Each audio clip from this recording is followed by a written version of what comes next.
Greetings and welcome to the Supply Drop, episode 49, a game podcast created by three people who are the best around. No one is ever going to take us down. My name is Nate. I'll be your host. I'm joined by two other co-hosts today, the first of which is Scott. Hello, everybody. Scott, I have a question for you. Yeah, hit it. Is Twitter dying? Yes, I hope so. Yes. Succinct. Yeah. I'm waiting for my Blue Sky invite. Well, I didn't even voice yet. No. Thick, can you chime in there? Do you agree? About Twitter? Yeah, they put a limit on, was it Twitter? That's right. Tweets? Right? Yeah. That was yesterday. Mm-hmm. Yeah. And, I kind of see his angle, but I think overall it kind of kills it. Yeah. Yeah. I know because I'm following like 22 people on Twitter. It seems like half of them are like very anti-Twitter, anti-Elon Musk, and that's fine. You can be that. But when I hear they're all saying Twitter is dying, and the thing that I recall is hearing Fortnite is dying since about 2018. You start hearing Fortnite is dying. Yeah. And nobody freaking knows. Nobody has any connection to the metrics, right? Nothing actually dies until somebody decides it's not profitable and they pull the plug on it. Yeah. So it's Twitter will be here as long as they're making money on it, unless he's just this is his plan to run it in the ground until there's nothing left, and and his that seems like a crazy plan. I mean, he's a Maybe James he's Bond doing it to villain combat. anyway. Yeah. Oh, yeah, that's true. Yeah. But I think his reasoning is he's trying to combat like data scrapers. And I don't even know what that is. What is that? If I think about it in the future with like AI, have you heard about the dead internet theory? How like the internet will be made of mostly bots or AI? No. Sounds interesting though. It's basically like, there won't be really any humans, or a majority of interactions will be with bots. So between like, bots. Sweet. You don't get that. I don't know if I like that, but like, Sounds like a Black Mirror episode. it kind of sounds like it. But like, if this is a way to combat it, I kind of see it that angle. But otherwise, right now, it's just a little too soon. Yeah. Ruined my holiday weekend. Right. And we'll get Internet version 2. That's right. Yeah. All right. Well, that new voice that you just heard is Thick. Hello. Thick, I have a question for you, and hopefully Scott can chime in. How do you keep your video game input devices clean? And that's just that's some techno babble that I use, like kind of like what they do on Star Trek. Yeah. How do you keep your controller clean? I feel like only just like wipe it down, but like I know that I look at my controllers as a kid, and they're all torn up. So as I played video games for the past 2 decades or so, I've been much better at taking care of my controllers now. Like people say, I always get stick drift. I've never gotten stick drift. Really? Partly because when I had my 3DS with the circle pad, right? I was like, oh, this is super fragile. I'm just gonna, try to be very gentle with it. So I think like as I kept getting used to it, I did that to basically all my input devices. But you also have about 1,000 controllers in that room. I do. Right? So it's a little unique where if I get something that's close to wearing down, I just either replace the part or I just use another controller. Sometimes I just sell the old controller because it's usually a limited edition one. Yeah. Yeah. I got ya. Scott, what about you? Yeah, same way. I just take care of my stuff. But be specific. What does that mean, take care of yourself? Well, what does that mean? one, I mean, when you clean a controller, you want to use like a light cloth, maybe a little bit of alcohol, unless it's if it's just one color or if it's just a plain controller, you can use alcohol. If it's something that's printed, sometimes alcohol can break down paint. Yeah. So you don't want to like rub it till it's, it doesn't have anything on it, or those things will start to fade. And that you just use a little bit of, just a tiny bit of soap and a little bit of washcloth. And of course, turn it off, take the batteries out, and just clean the surface with it a little bit, and then just wipe it off, and it should be perfectly fine. Those things don't typically break down, plastics and whatnot. And then you can also take a little bit of alcohol and a Q-tip and clean move your sticks around and clean around your sticks. Oh, okay. Yeah, that's where the food goes. That's where the food goes. Yeah. Assuming, well, I have like a no food policy around video game stuff usually for my stuff. Yeah. So it doesn't get to that point where it's all grimy and stuff. Okay. Yeah. Or eat with chopsticks. I found if you eat with chopsticks, you don't get anything on your fingers. Yeah. And then you won't get anything on your controller. Yeah, don't eat chicken wings. No. Oh, don't do that. Or ribs. Yeah. I noticed. So before I play, I always wash my hands, and then I do what you do. I do what Scott says with his do a little bit of soap and water, just real light. And still, the edges of my PS5 controller are getting grimy, and that bothers me. You know? Yeah. Well, that's just probably the oil from your skin is. Yeah. You know, I mean, I've taken my keyboard. I don't eat. If I eat at my desk, I move my keyboard. I don't, eat anything around it. But I can take it and flip it upside down, and all this stuff comes out of it that. Right. Oh yeah, I've done that before. Motor oil and stuff. Yeah. Yeah, I mean, like motor oil. a thumbtack and a frisbee. I mean, I don't know. It's just Business stuff cards. Yeah. Yeah. So A it cow. just happens, right? Yeah. We got cows. Yeah. So, but yeah, I mean, you just need to keep stuff clean. Mm-hmm. And I find that, and I think Thick will agree, don't use the same controller like forever. If you have an alternate controller, you'll find that both of them last longer. They say that about footwear too. Yeah, you don't want to have just one pair of shoes. You want to alternate. And that's saying, for me, that goes for mice and keyboards. If you alternate and so yeah. Yeah. Okay. Yeah. Okay. Well, in this week's podcast, we're going to be covering Scott's house. That's a big one. Also, Layers of Fear, Celeste, the ABK deal, the media's response to live service games, and something secret that Thick is preventing us from knowing, right? We'll be covering that as well. Maybe, potentially. Maybe.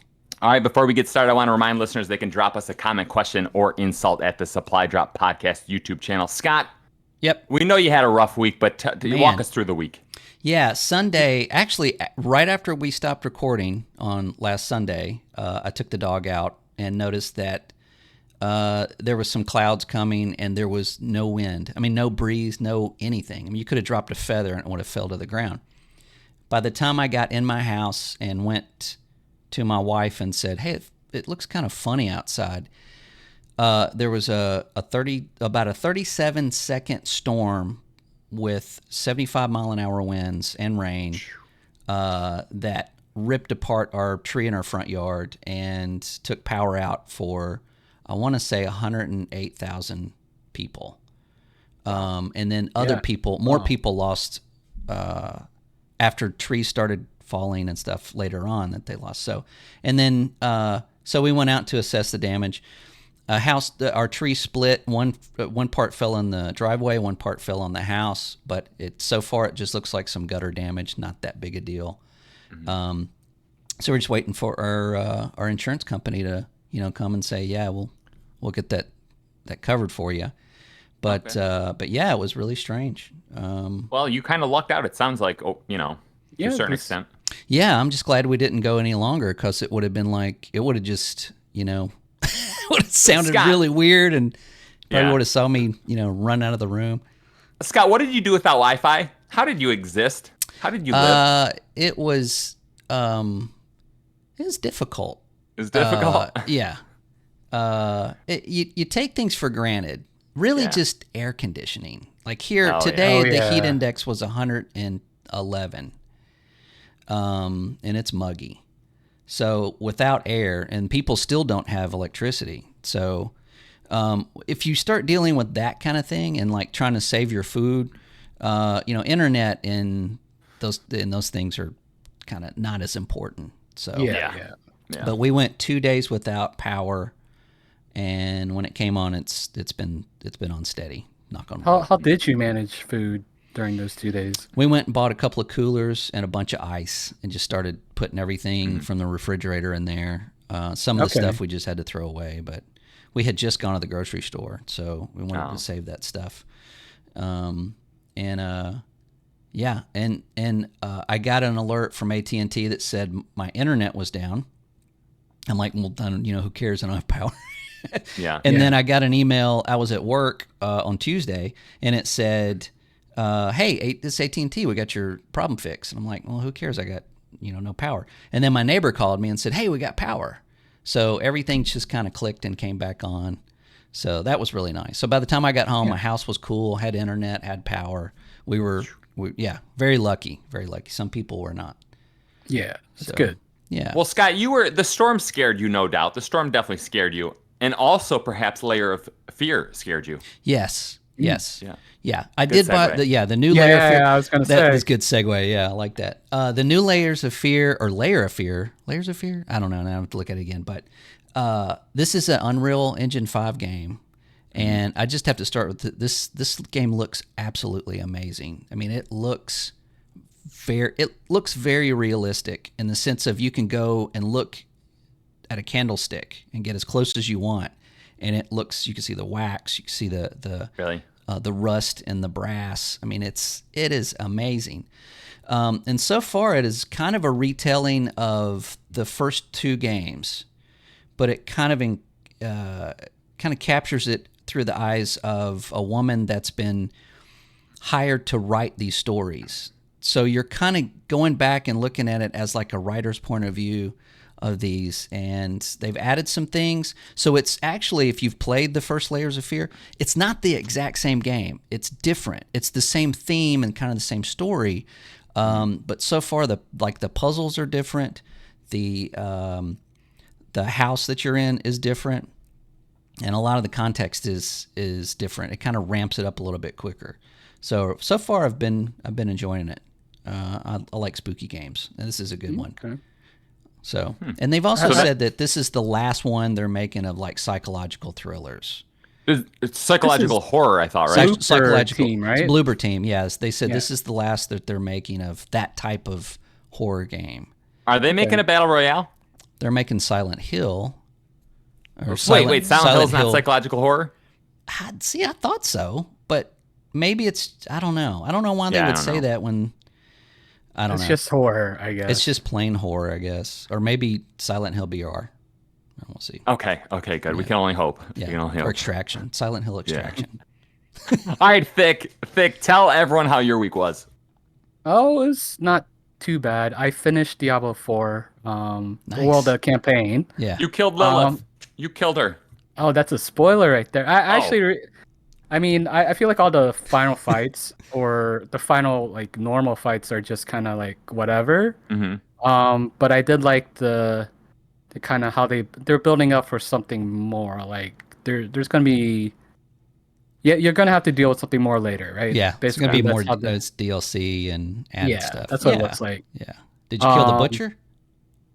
I don't think. I encountered him once, but he wrecked me. Yeah. So that's his job. What, he shows up like that Resident Evil 3, the Nemesis? He just shows up every once in a while? Mm-hmm. He shows up in the dungeons every once in a while. But does he really? Super strong. Oh, that's cool. Yeah, super fast. Wow. Like worse than D3. Yeah. Oh, kind of like D1. Yeah. Chop, you're dead. Yeah, I guess aside from that, I started doing the in-game stuff, but then I basically stayed up all last night just to finish the campaign. Like I was going through the last two acts. Then I started doing the in-game stuff, and the in-game stuff is pretty engaging. I think I stayed up like 2 or 3 more hours after that. Oh, all right. You got it bad. Yeah, got it bad. But okay, some other games I did play this week. I played Jusant. You remember that game they showed off, the climbing game by Don't Nod. Yeah.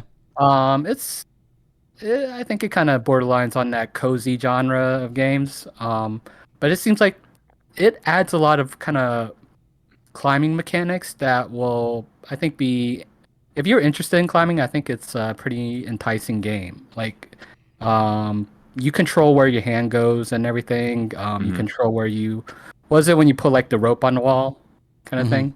Right. Yeah, what is the gameplay loop? What are you deciding to do in that game? You're climbing the tower, basically. So you're literally right? figuring out where the route is to climb?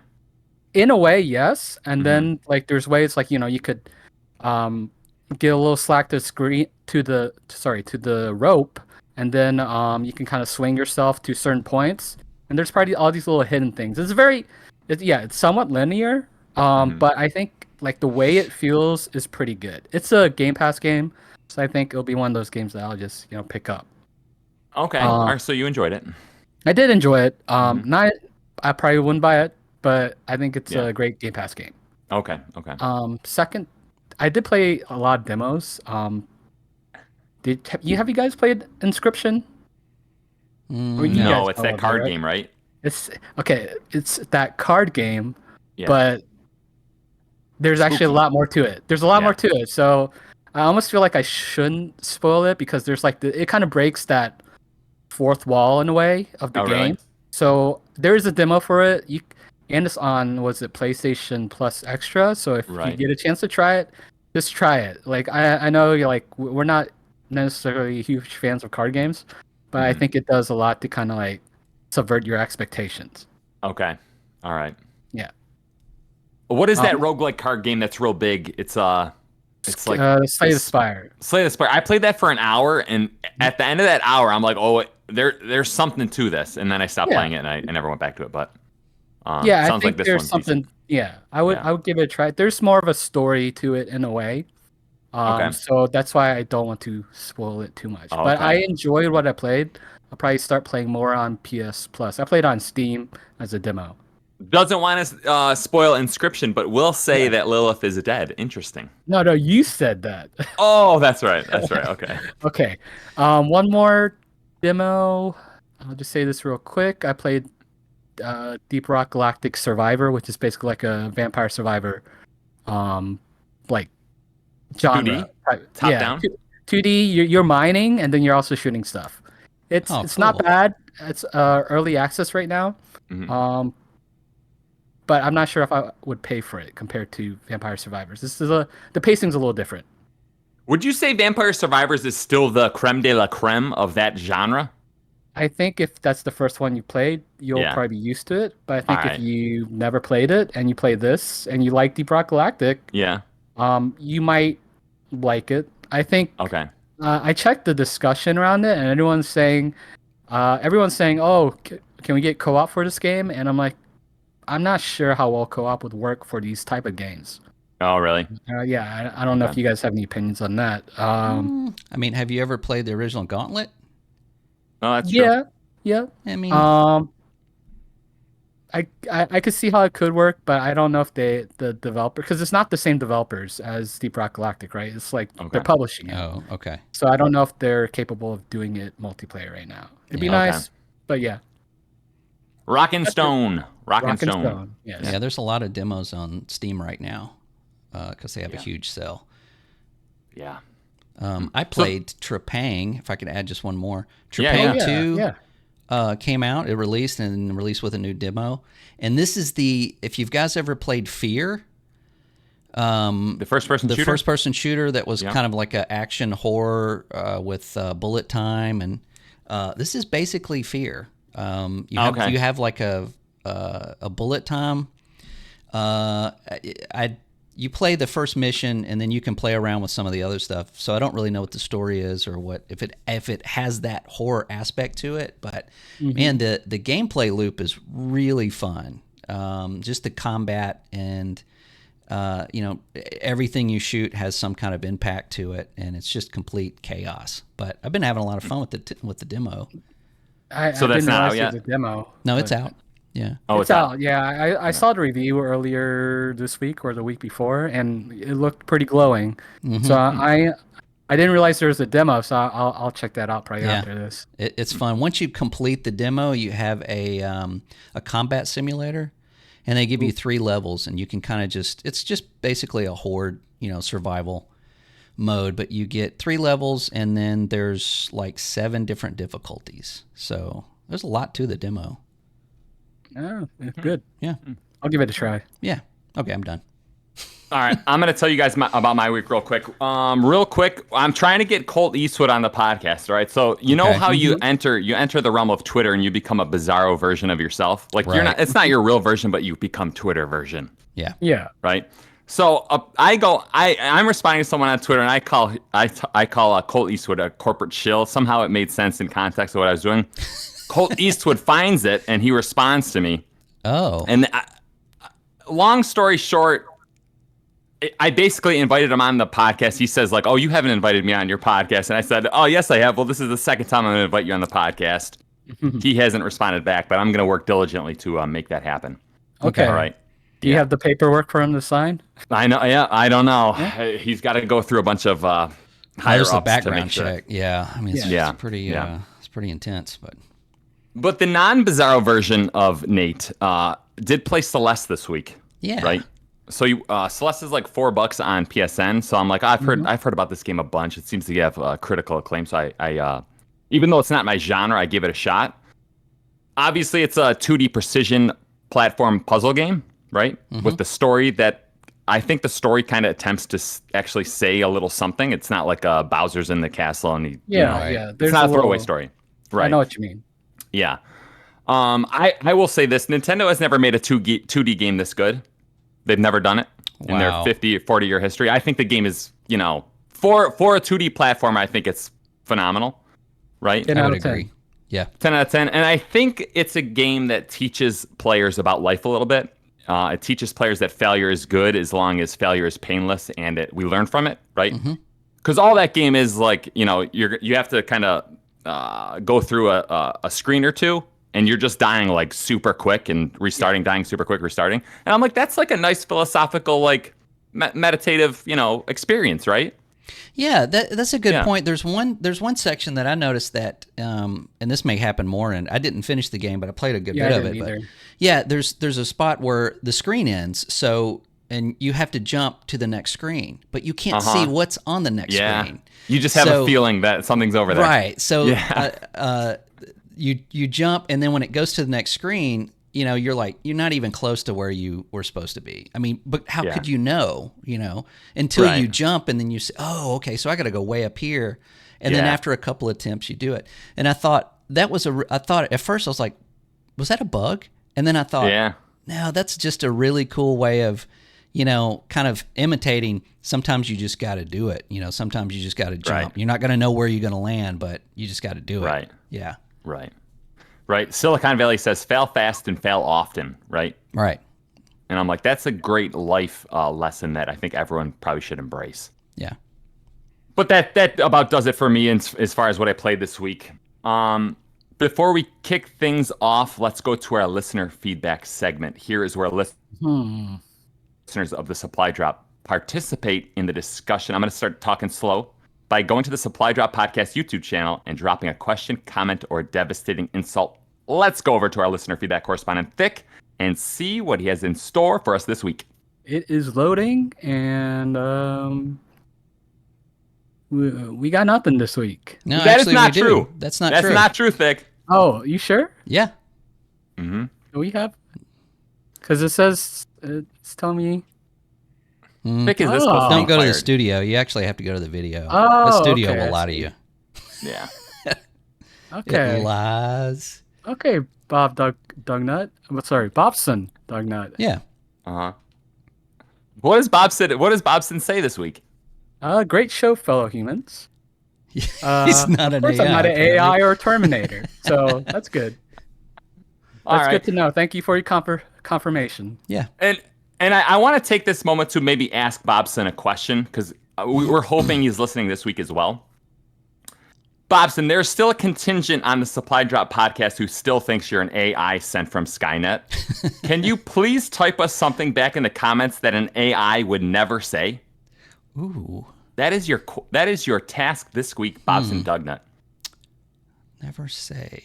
Yeah. So we'll see what he says, and we'll be able to decipher if he's indeed an AI, right? If he's from... Indeed.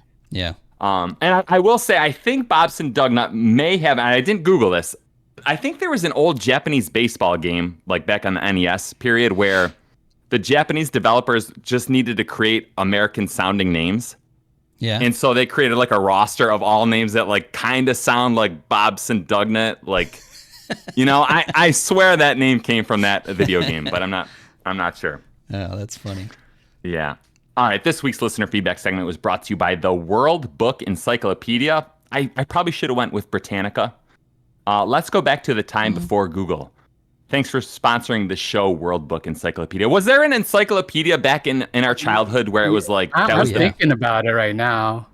Yeah. Well, what's the one that was on Windows? Encarta?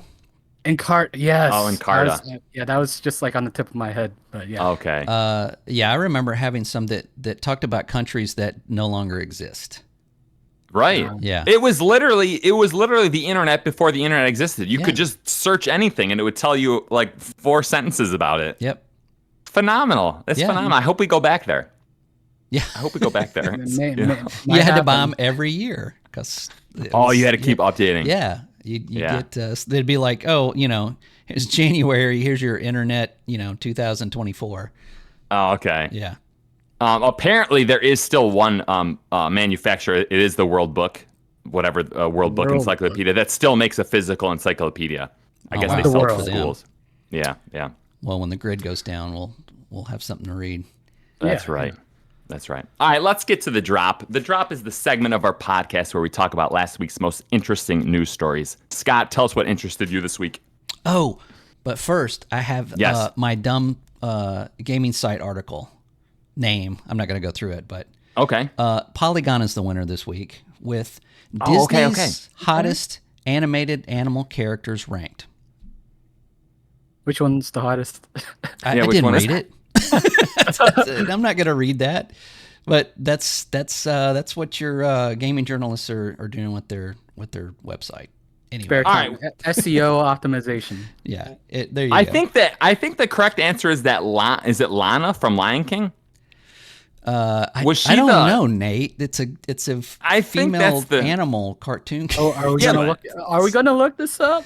No. Okay. Don't give them the click. Don't give them click. That's just silly.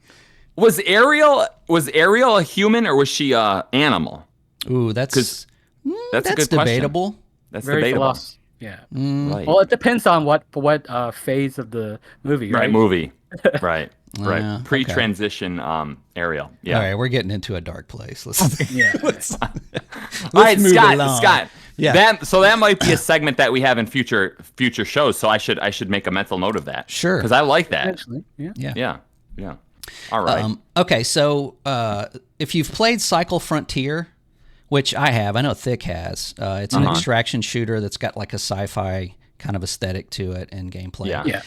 My experience from it was, I think I came into it a little bit late. I never experienced another player, and I found it extremely boring.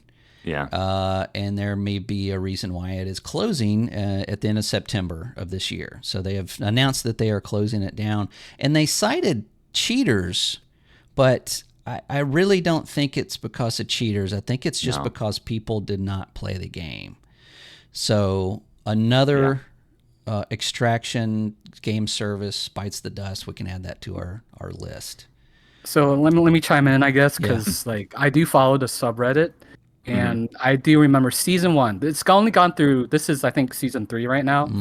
And I remember when they did season 2. It wasn't a major change, but they did the reset. You know how a lot of extraction shooters do the reset. Like Tarkov, and so by season 3, they stopped doing the reset. They're trying to do something different.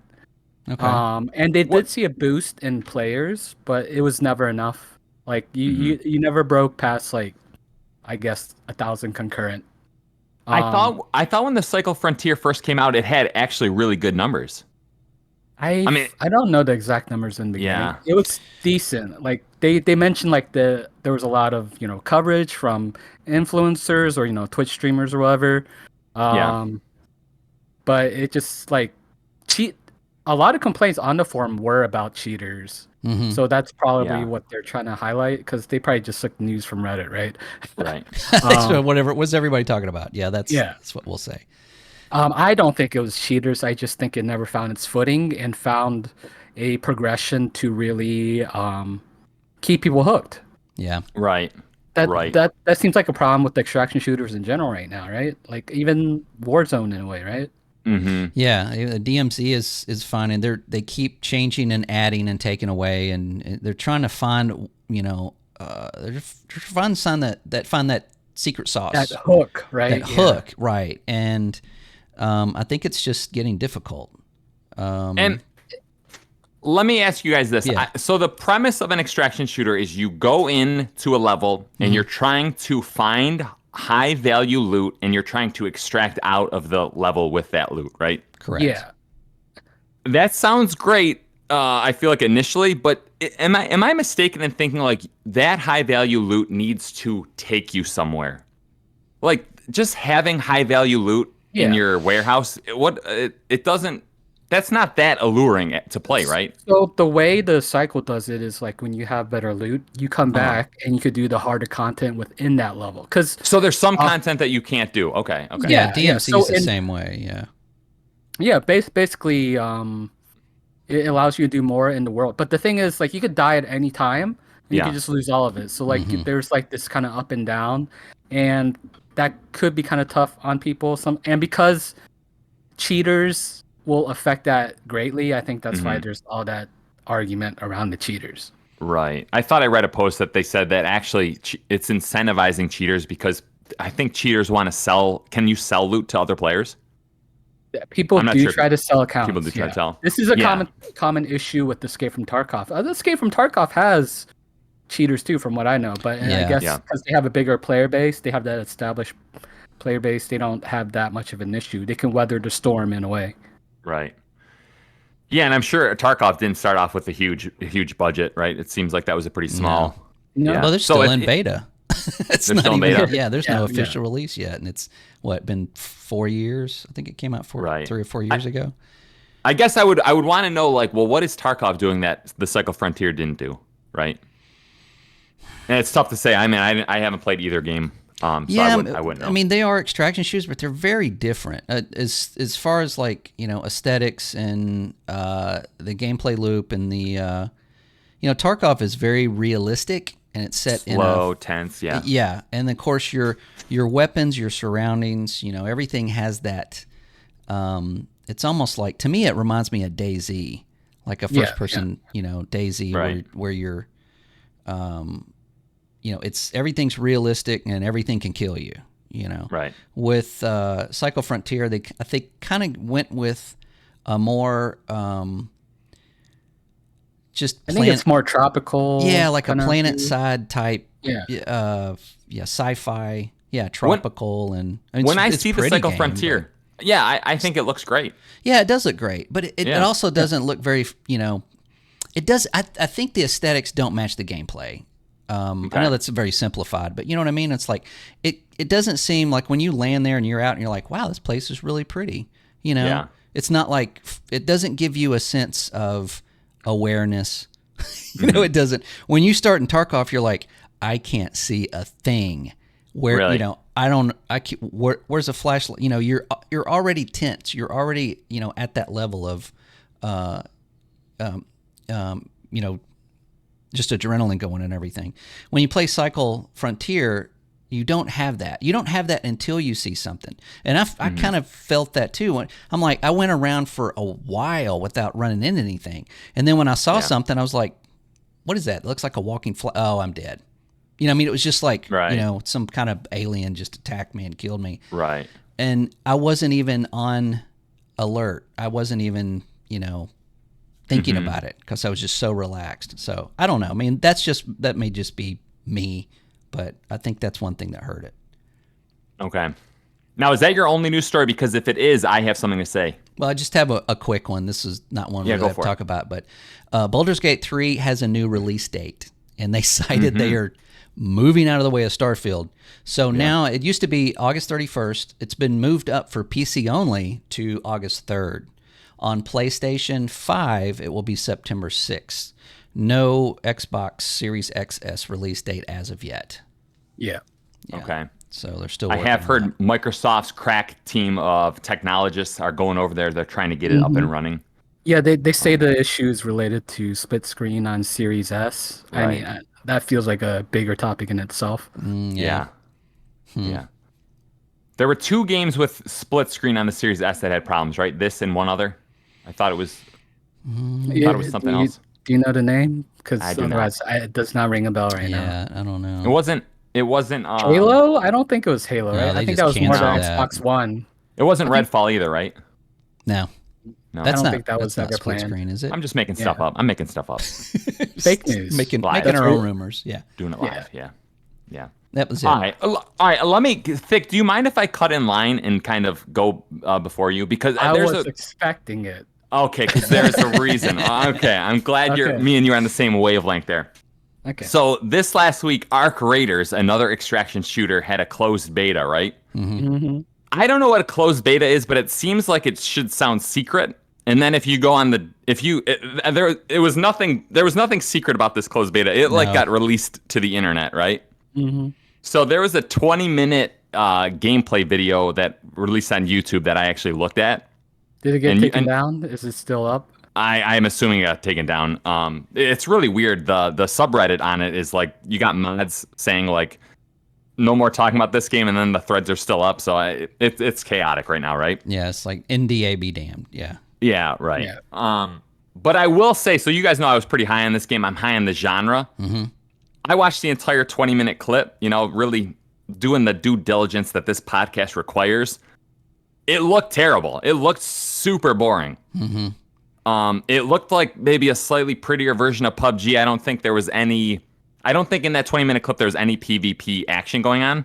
I think like one time he got killed by a robot, and then essentially the 20 minutes was him just opening up drawers. So, yeah, it's now granted, I think this is an alpha, right?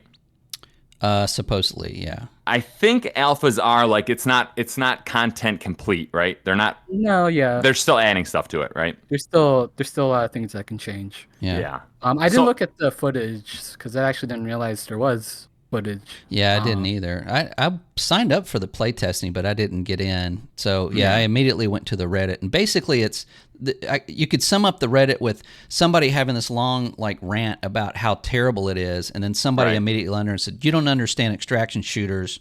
You don't know what you're talking about." And then somebody else going, "Did you play it?" And then it just gets into a whole mess of just garbage. But yeah, it doesn't look good for this game already. Mm-mm. I will say, so I also comb that subreddit, and you try to find like the responses that, okay, this person's actually, he cares about like, communicating. He's like, a lot of comments critical on Reddit thinking. are just, I know. Yeah, you're right, right. So I actually found a couple of them, and I put down 4 points that it seems like intelligent people are trying to say. The most interesting of these 4 points are this. One person in particular said the AI enemies, the robots, have a big impact on player engagements. Apparently, you and other enemy players will frequently see each other in the game, and neither side will engage because there's a robot nearby. Mm-hmm. So it sounds like these things are so dangerous that players are like, "Hey, I won't start this if you won't start this." And I think that's kind of an interesting dynamic, right? Yeah. So the other things that I kind of extracted from this is people are saying the sound design is top notch. Mm-hmm. People are saying the looting is cumbersome and not fun, and then a lot of people are just saying it's very vanilla right now, so don't expect a release date soon. Yeah. Yeah. But I'm hoping that this game gets a lot more time in the oven, because that 20 minutes, like I said, I was high on this game. That 20 minutes did not leave me high on the game. It's still hard to say as a new studio, right? Right. It's kind of like, this feels like it's a cycle frontier right now. Yeah. They got to figure out a way to make it last. I think that's the bigger problem, right? Having a loop that lasts, having a progression that will, keep you playing. Right. And I know I'm always like, well, I think the loot is super important in these games, like interesting, exciting, like fun loot. And it doesn't sound like the game has that stuff yet. So, and that stuff could be, added in later. I'm sure most games look like crap 2 years before release, right? Yeah. So it's certainly not like putting the nail in the coffin at this point.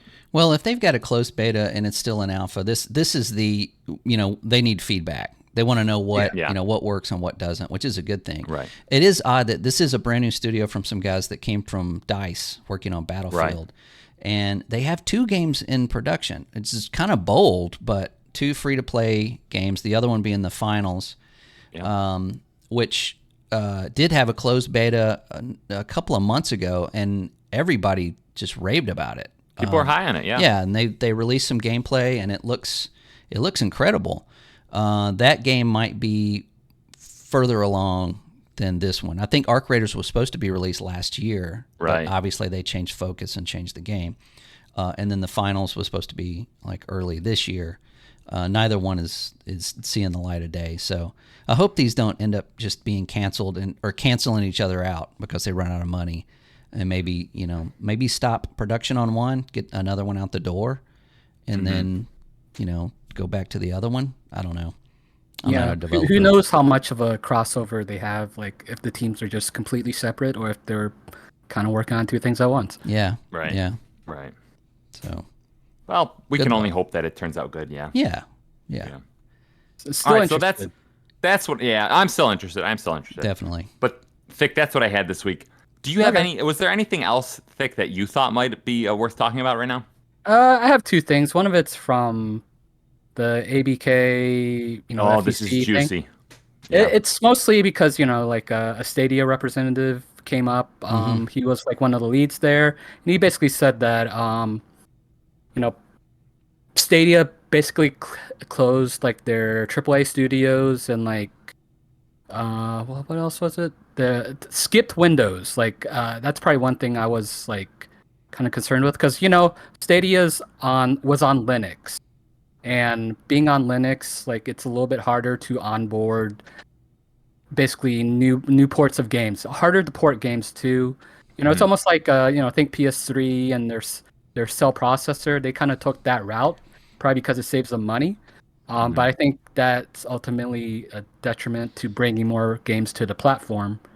And they cited all of this, like the closing the AAA studios and skipping Windows is due to cost. And Right. They kind of highlight this one quote that I think Nate likes, is that the 5-year dev cycle is costs more costly than expected. Right. Yeah. No kidding. and I think 5 years is like best case scenario. 5 years. Yeah, and for a lot of games.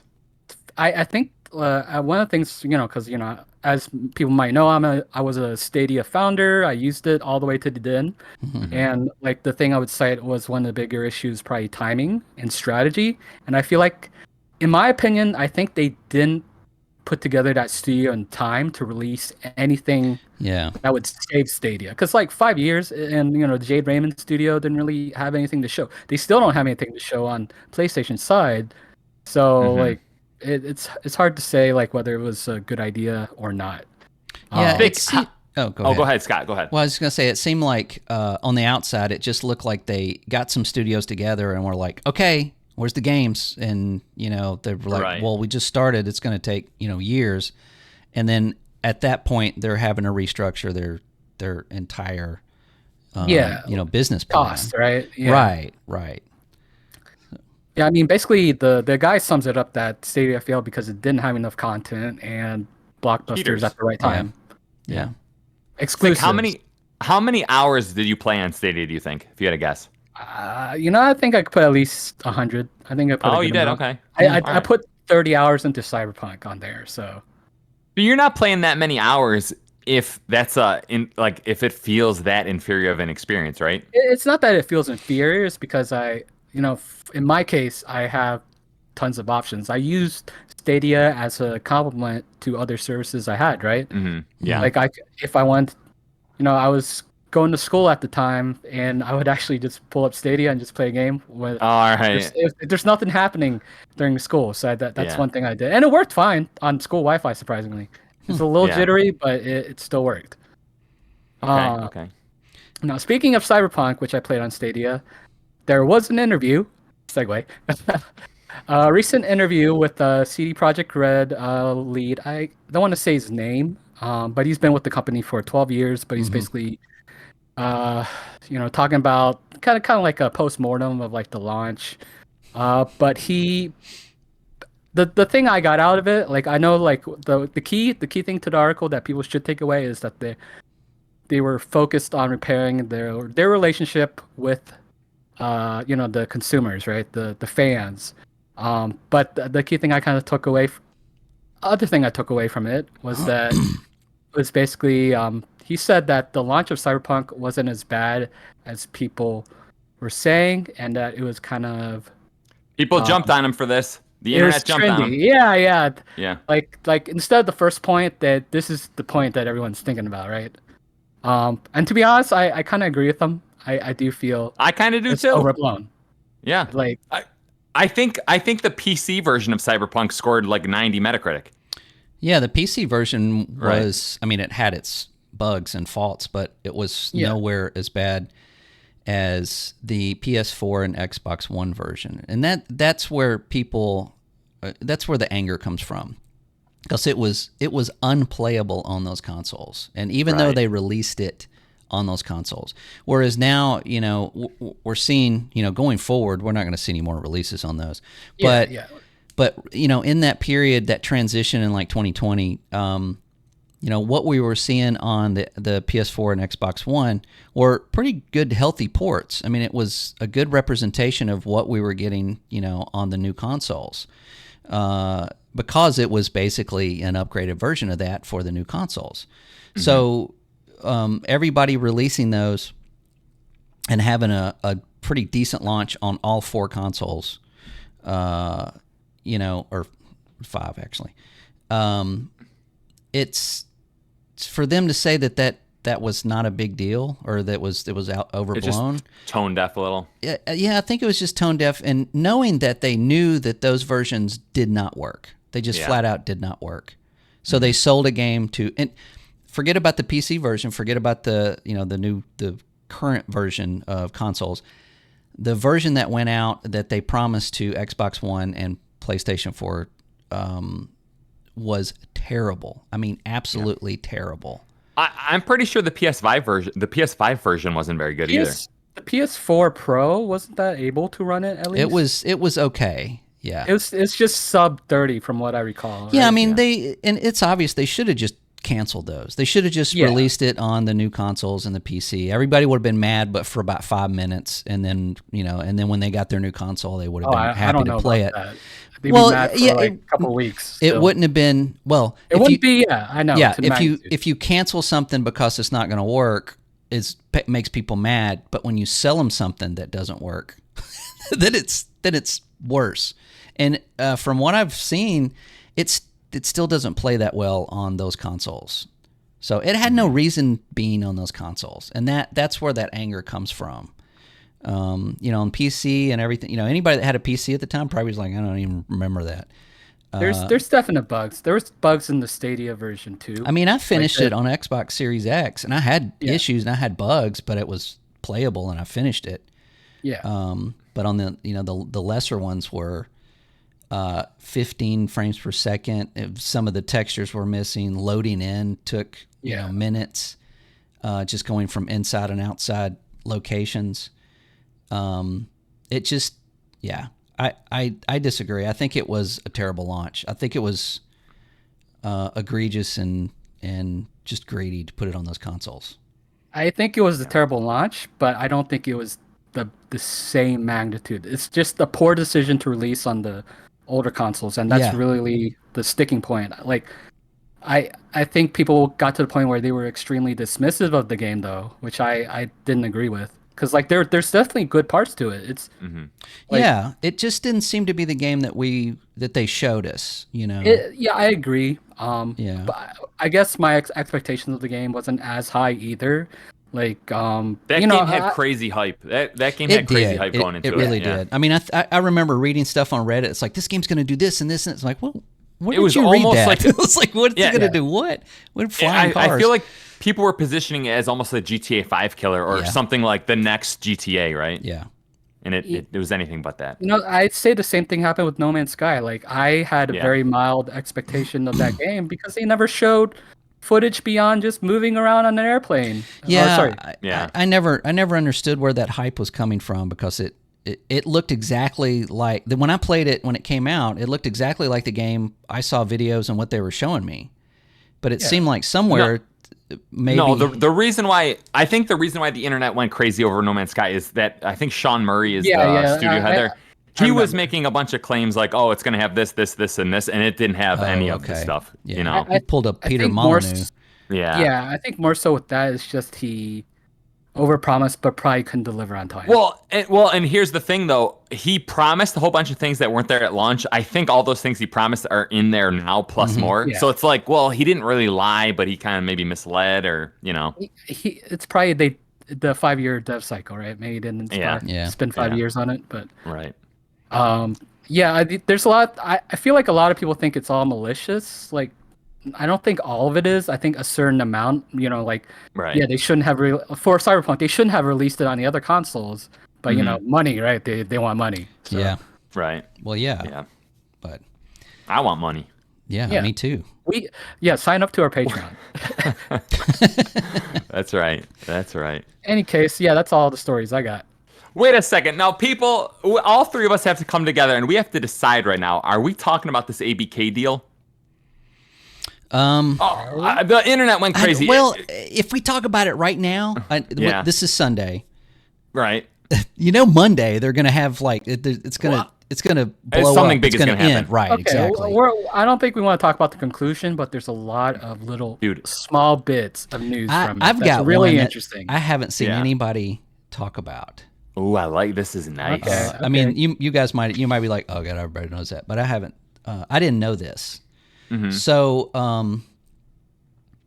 we're talking about it, people. We're talking about it. Yeah. Bobby Kotick, he said that he won't allow Call of Duty on subscription services on day one.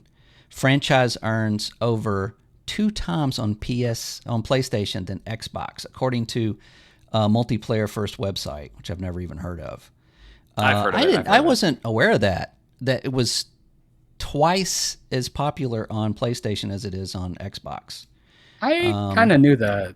Yeah, I feel like the install base. I thought the install base was really close because it started on Xbox, not started, but yeah, it did. Well, I mean, it got Call of Duty 2, popular. right, was a launch for the 360.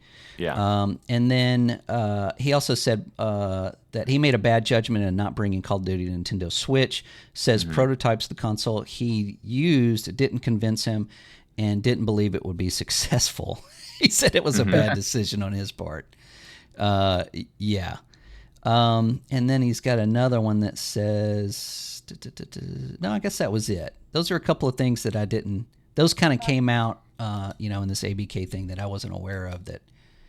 I definitely agree on the hindsight though, on the Nintendo Switch thing. Cause, if you're coming off the Wii U and you look at what happened, they only released Ghost on there, right? I think, and then they released nothing else afterwards. They didn't make the effort because it wasn't going to sell. So, Nintendo Switch initially, a lot of people weren't on board. Like third parties weren't really on board until like a year or two later.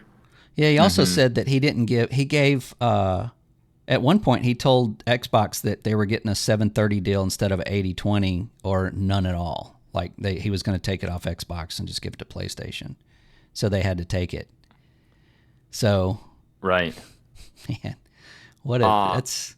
that dude does some business. Well, he said to Xbox, like, we typically operate on a 70-30 deal, and he's like, we're not doing that. We're doing 80-20. Like, we're getting 80-20%. You're only keeping, we're keeping 80%. 80 and you're going to keep 20. Yeah, I'm sorry, right, I said that backwards, but you know what I mean. Okay. Yeah. So they didn't get the top deal as PlayStation, right. and I guess still doesn't. Right. I do know. I think Xbox Brazil recently released a slide that said, the sales, right? The sales, 21 million Xbox Series sales have been released. And I know a few months ago, the PS5 had 38.5 million sales. Mm-hmm. So it does seem like right now it's borderline 2-to-1 again, which is a little surprising.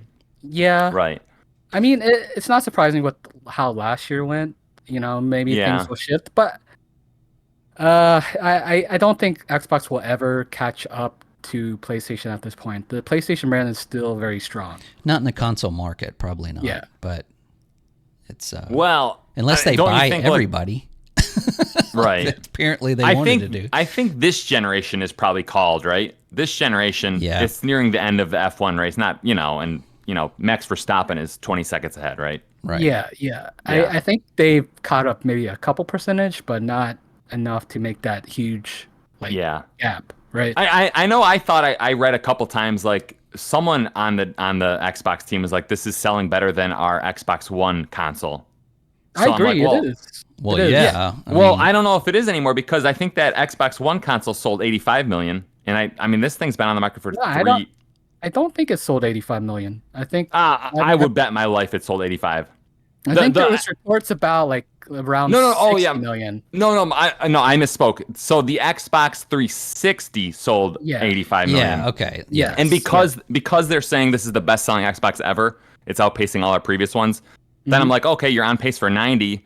PlayStation 5's on pace for 120. That's like way more than 2-1, right? That's kind of how I was doing the math, right?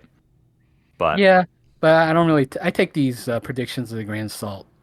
yeah, I want to see the numbers, right? right. Yeah, right, they're never correct. Yeah. right. So Yeah. I mean, there's so much stuff that came out. Last week was not the week to join Twitter because it just wow. it's just insane with regards to it's so insanely tribal. All the blue heads are like, Phil Spencer's like the worst person on earth. All the green heads are like Jim Ryan is lying. He's the worst person on earth. I'm And like, then- well, is it possible that they're both kind of similar? Right? Yeah, I mean, it is. Yeah. It to me it looks like and you guys probably don't have this experience, but like getting all the information from the actual trial, like he said, and this and back and forth. Yeah. It's almost like if when you go to marriage counseling, which I did with my first wife, you go there and you're like, okay. And this guy goes, okay, so what's the problem? And then he talks to each one of you, and then you start saying what the problem is, but the other person doesn't know these things. So then, you're like, what? You get information that you didn't previously have, but you're getting it spoken to a third party, much like in court. So you got like Microsoft and Sony who had deals together, who actually, I mean, these guys are not on Twitter like hating each other. They go have lunch. I mean, they're business. They've got their deals and stuff. But when you go in that courtroom and it's like, yeah, we said we wanted to destroy Sony and buy them out of existence, and and Jim Ron's over there going, excuse me, what? And then Sony's like, saying that we wanted to take Call of Duty from them, and they're like, wait, what? It just seems like that's somebody in that courtroom is having that effect. Like, oh crap, they found out about that deal. Was it emails? Like, all the emails. Internal emails are just funny. Yeah. Right? Yeah, because it's like they're mad about this and that. Somebody, they come up with a new product and Microsoft gets mad, and then vice versa. And it's funny to see that interaction and that humanistic approach to these giant corporations. Right. Yeah. I mean, they are corporations, and you don't worship them, and don't fanboy. But at the same time, when you see them like get mad about Twitter stuff, yeah. But when you see them like get mad at stuff like that, it's like, wow, they are kind of like us, But I don't know. Right. That's that's my takeaway from all of that stuff, all the trials and everything. But we'll have to see what happens with it. I agree to that too. One thing that really stuck out was how Xbox was looking at all these different acquisitions, right? You guys saw like the list of names, right? Supergiant, IO Interactive, Square, and Sega. Like, I think those are like all very good buys. Like Supergiant, with Hades, if you look at it, you see what they did. They put these games on Xbox Game Pass, and as a way to kind of sweeten the deal in a way. Yeah, to get some kind of rapport with them. Yeah. Did I hear there over a 10-year period Microsoft spent $4 billion? Was it $4 billion on indies? And then I saw some possible. Twitter thread that's possible where someone was breaking down how many indies. I don't know how they did this, but they're breaking down how many indies actually came to Xbox in that period, and they're saying like, it comes to an average of about $100,000 over, for each indie. And that turned into a bunch of fanboy stuff. Right. That does feel plausible. Yeah. Yeah. I'm sure a lot of indies are like 100,000 sounds good to me, right? Yeah, I would think so too, right? Yeah, depending on how many people work there. Yeah, There's really. just two people. Yeah. We won't sell this podcast for anything less than $10, $15. Oh, yeah, grand. Yeah, easy. Right. Was there any acquisition talk that seemed interesting to you, like out of all those? And they talk about Sega? Yeah, Sega. Yeah. Here's what I think about that. Whenever I hear an Xbox buying a Japanese company, I'm like, well, Xbox has no foothold in Japan, right? Right. And even though Japan is getting smaller for PlayStation, I'm like, Japan still like somewhat supports the PlayStation console, right? Yeah, yeah. So whenever I hear like, oh, Microsoft should buy Square Enix or should buy Capcom, I'm like, so I just feel like that's kind of like such a dead market for them that I'm like, that's not the value proposition that Microsoft should be going for. They should be going for like worldwide studios that appeal to. But these studios Like are Capcom. worldwide, right? Like they do. Is Square they do- Enix worldwide? I mean, it Yeah. is, but it's also a very Japanese centric. Like Final Fantasy 16 does get supported in Japan, right? Yeah. but Yeah. they're they are sold globally, right? Basically, Yeah. they support the global market. Sega, same thing. Like Right. all the franchises. I mean, I think they would help very much diversify the portfolio for Microsoft, at least. I think it's a move for them to just hurt Sony. You buy Square Enix or you buy Sega, it hurts Sony. Yeah. From what I hear Right. with Square is they wanted their mobile presence and their IPs. Yeah. Yeah. Say that again. What do you mean by that? Square has some mobile presence, and like, what they say, this deals mostly, the ABK deals mostly for King, King. right? That's Yeah. what they're looking for, and that's why they were looking into Square before, right? To get Okay. their mobile presence and their IPs, because their IPs are still pretty good. Mm-hmm. Okay, I gotcha. I thought it was interesting hearing when I hear about the talk with Square, I instantly go to that. Remember when Jim Ryan said like I've spoke to a bunch of publishers, they don't like Game Pass, and then everyone's like, oh, Jim Ryan's lying, like, and then Bobby Kotick instantly, like the day later, he's like, yeah, we wouldn't be putting our games on Game Pass day one. We also find it to be kind of corrosive or something. Mm-hmm. Corrosive. Didn't he say something like it's like anti? He used some language like it's not good for the industry essentially. And I'm I remember this talk about streaming music. Don't you guys remember that? The same thing. Yeah, like it What- killed the music industry. Yeah, I mean, it Yeah. changed it. It definitely changes it. Yeah.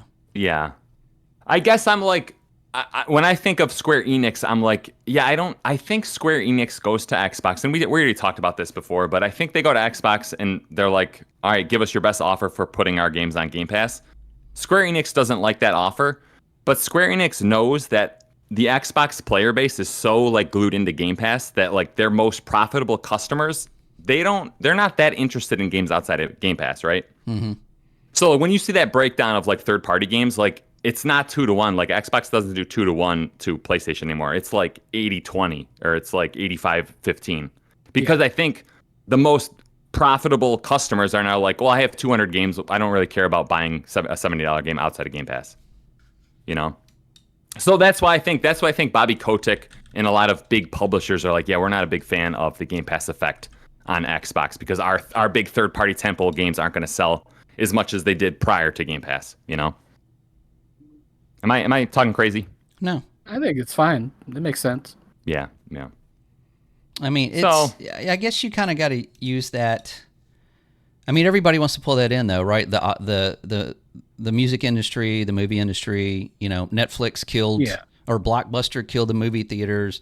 Netflix killed Blockbuster.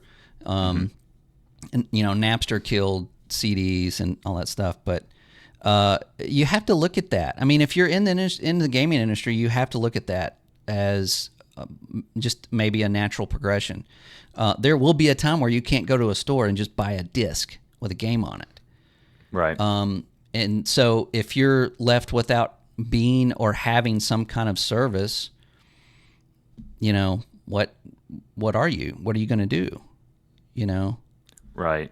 So I know that all of the people that, the Jim Ryans and the Bobby Kodaks are against that, but the new people that are going to replace them are probably going to have better ideas about how to, grow a healthier Game Pass or that kind of model going forward.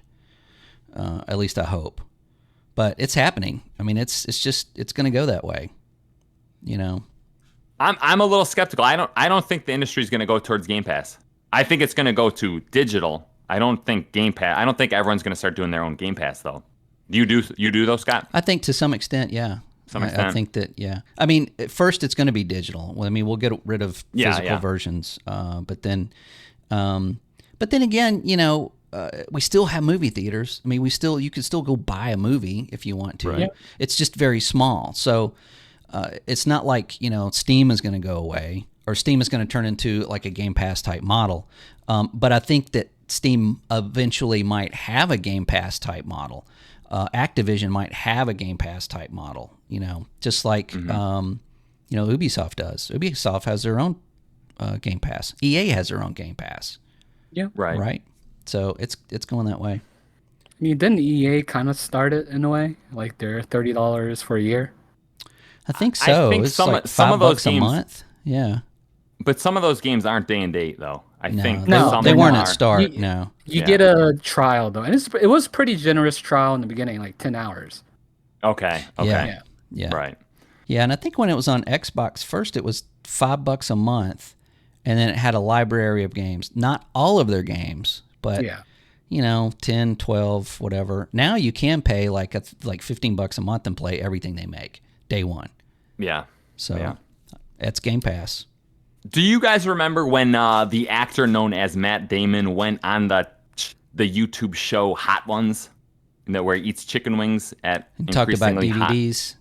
Yeah. The host was saying, how come they don't make movies like in the 90s? Remember, like Quentin Tarantino would make a lot of big movies, and granted he's still making them, but remember Heat, like those like kind of mid-budget movies that everyone loved.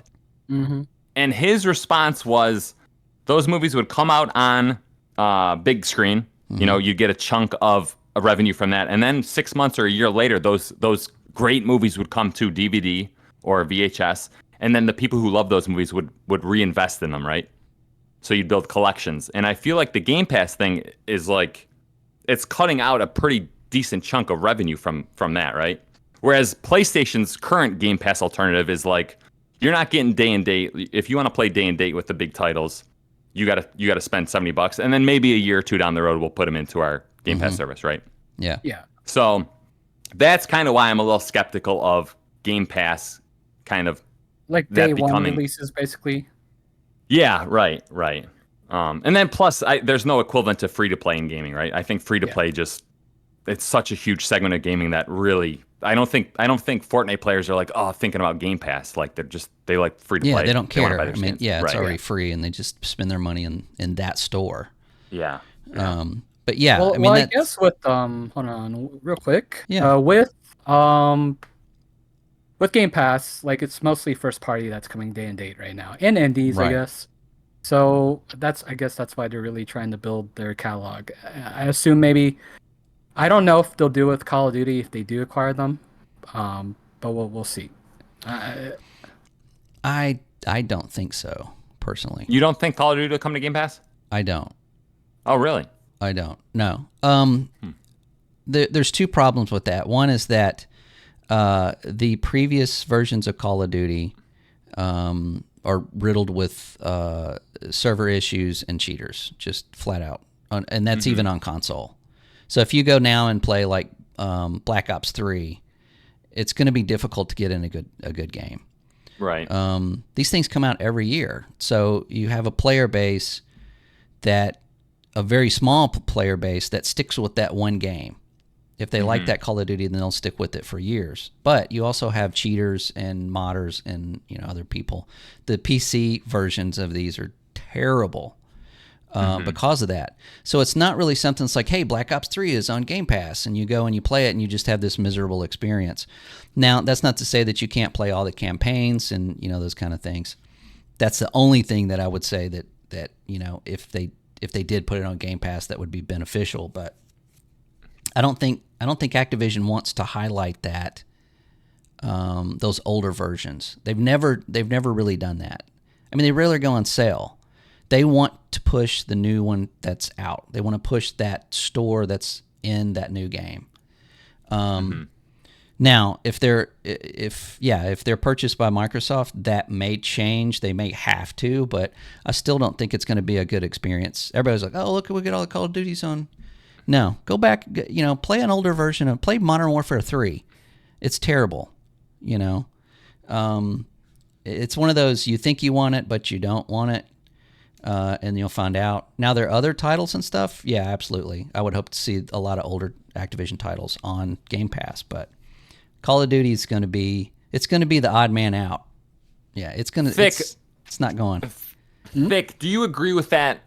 Do you agree that if Microsoft buys Activision, that Call of Duty is not coming to Game Pass day one? Like the newer releases? The newer ones, yeah. No, you didn't say day one. You just said on Game Pass. Well, I guess how I interpret it is Microsoft says every one of our first-party games comes to Game Pass on day one. So if they buy Activision Blizzard, that's their first party. It should be. Okay, Everything okay. Yeah. I'm sorry. I was referring to just like all the Call of Duties. Okay. As far as that makes sense too. Yeah, if first party, then I would see it going to Game Pass day one. Okay. First party. Okay. But the newest game, Okay, I hear you. I gotcha.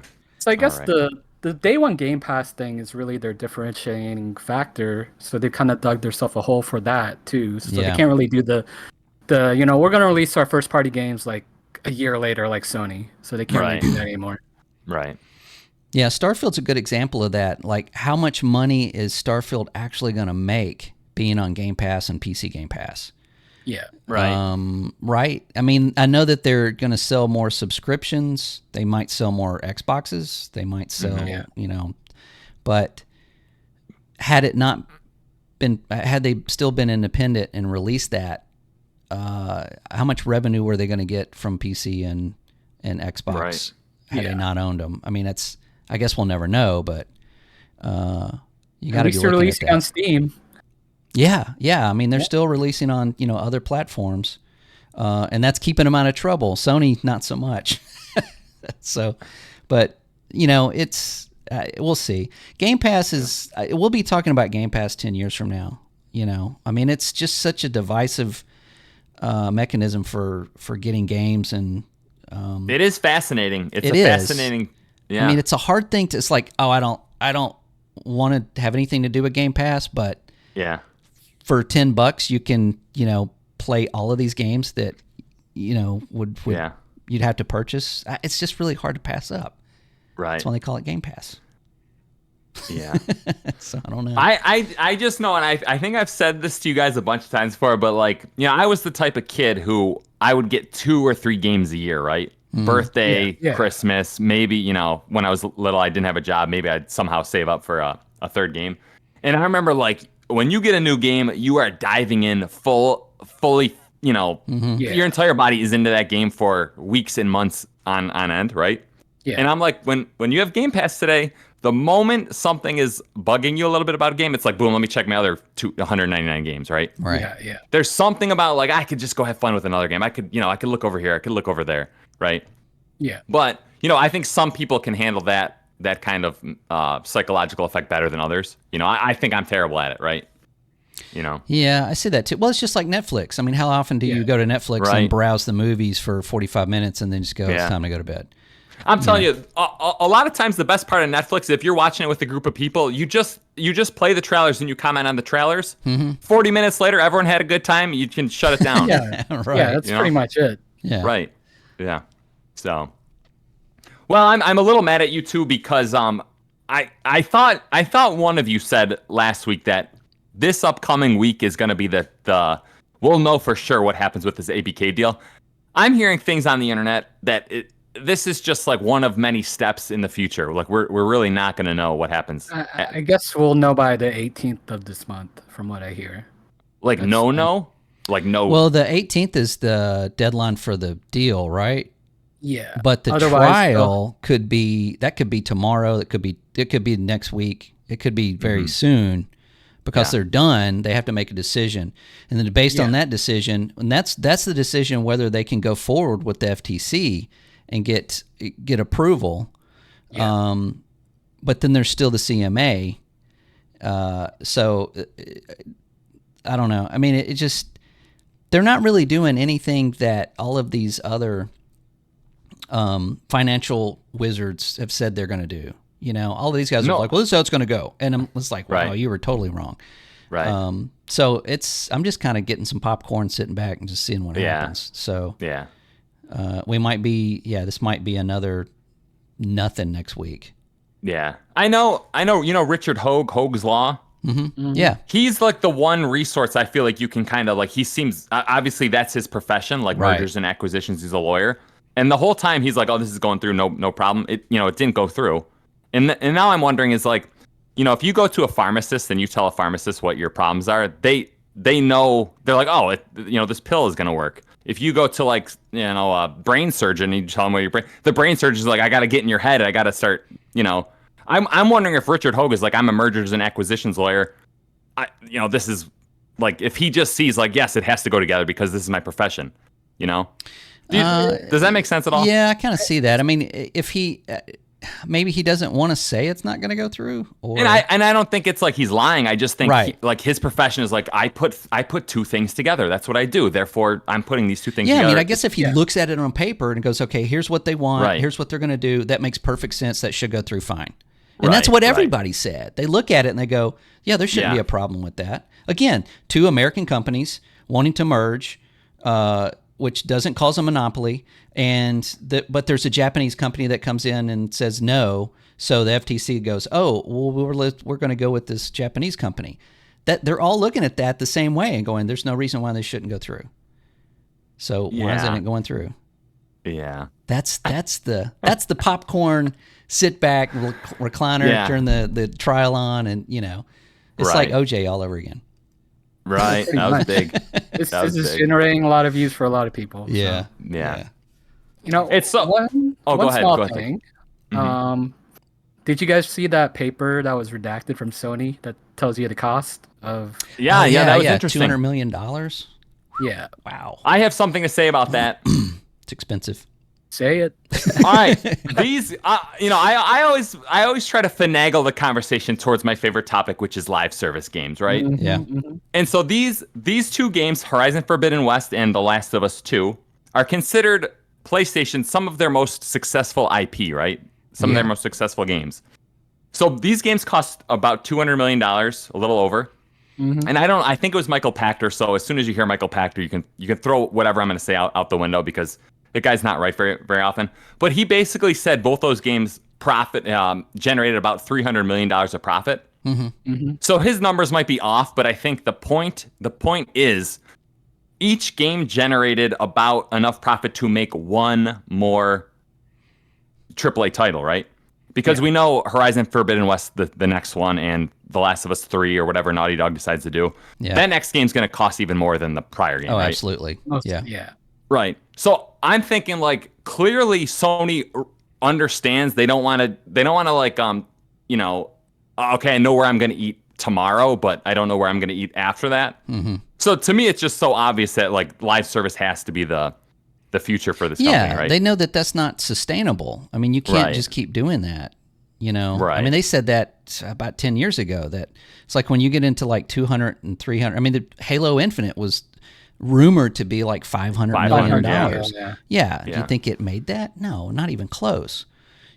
So where does that leave the next game in that series? It's Right. it's something's got to change. Something's gonna happen.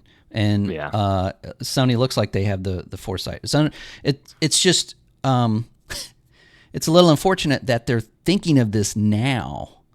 When all of these games of services are shutting down, and of course there's new ones in here and there, but it's a gamble. Where a time where it's like, oh, we're gonna make something kind of like Destiny. Oh, everybody's gonna jump on it. Now it's like, you can't throw a rock without hitting one. So they might be a little too late to the game. Maybe they'll revitalize the live service. Well, I genre. mean, it looks like from their last show that they're kind of just throwing stuff they're throwing mud at a wall, right? And seeing what more or sticks. less. So you get like 5 out there. If one of them's a major hit, then that's profitable, right? Yeah. Then you shut the other 4 down. Yeah. So, but you got to get that one that's profitable. Most likely it'll be Marathon, but who knows? You never know. Might be the one you least expect, like Fortnite. What exciting times. This is such a fun industry, isn't it, to follow? Very Sometimes, yeah. Yeah. Yeah. Sometimes it's miserable, but Right. yeah. So far, Scott's wrong. Scott, I always like it when Scott's wrong because he's right too I know, often. right? Yeah. He said that I say terrible things post too. E3. That's true. You said post E3 would be in the doldrums, and so far we're not in the doldrums yet, right? Yeah. So far, exciting. So far, so good. Yeah. Yeah. All right. So, do you feel like we gave enough time to the ABK dealers? Is there anything For else now, we should bring up? We'll come back to it. Don't worry. Yeah. I think this is not the end. Maybe we should just have an ABK section in our podcast because Okay. this is going to be ongoing. Right. I'm gonna try to get Bobby Kotick on the show if you guys would mind. We can grill him. We can put his feet to the flames. I have if you will. questions. Yeah. Yes. Yeah. A lot of people do. I guess we're gonna go to our rumor section, and we have 4 actually pretty juicy rumors this week. I'm gonna say it. Good. Rumor number 1. According to Insider Gaming, Ubisoft has 11 Assassin's Creed games in the works. 5 single player, 3 multiplayer, 2 VR, and 1 mobile version. Is this too much? Thick? Is this too much? Yes. It Wow. depends on how Yes. long, like the span of time, I guess. What if I said all those titles come out in the next 10 years? I think that's probably okay. It really Yeah. depends. Like, if they release one VR title and it fails, I'm pretty sure they're just gonna cancel the other one, right? Right. That's what I think too. Yeah.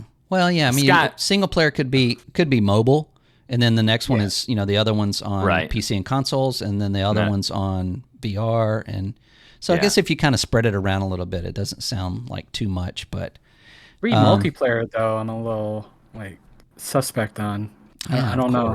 Yeah. It's a battle Yeah. royale. It's an Assassin's Yeah. Creed battle royale. I said they were making one. Extraction. Well, yeah, it's going to be Extraction now, but I'm telling you, the concept of a multiplayer game in Assassin's Creed is so cool. And then you remember the early multiplayer games in that franchise? Yeah. Everyone's just sprinting. They're just sprinting to their objectives. I'm like, the whole point is like you're like that's sneaking people, right? Steve Inc.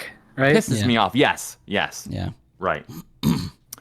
Number 2, according to Noodle, don't ask me who that is, a Spanish studio has switched 2 dev kits already. Thick, our Nintendo expert, is this legit? Or switched 2 dev kits out in the wild? With this random developer, maybe.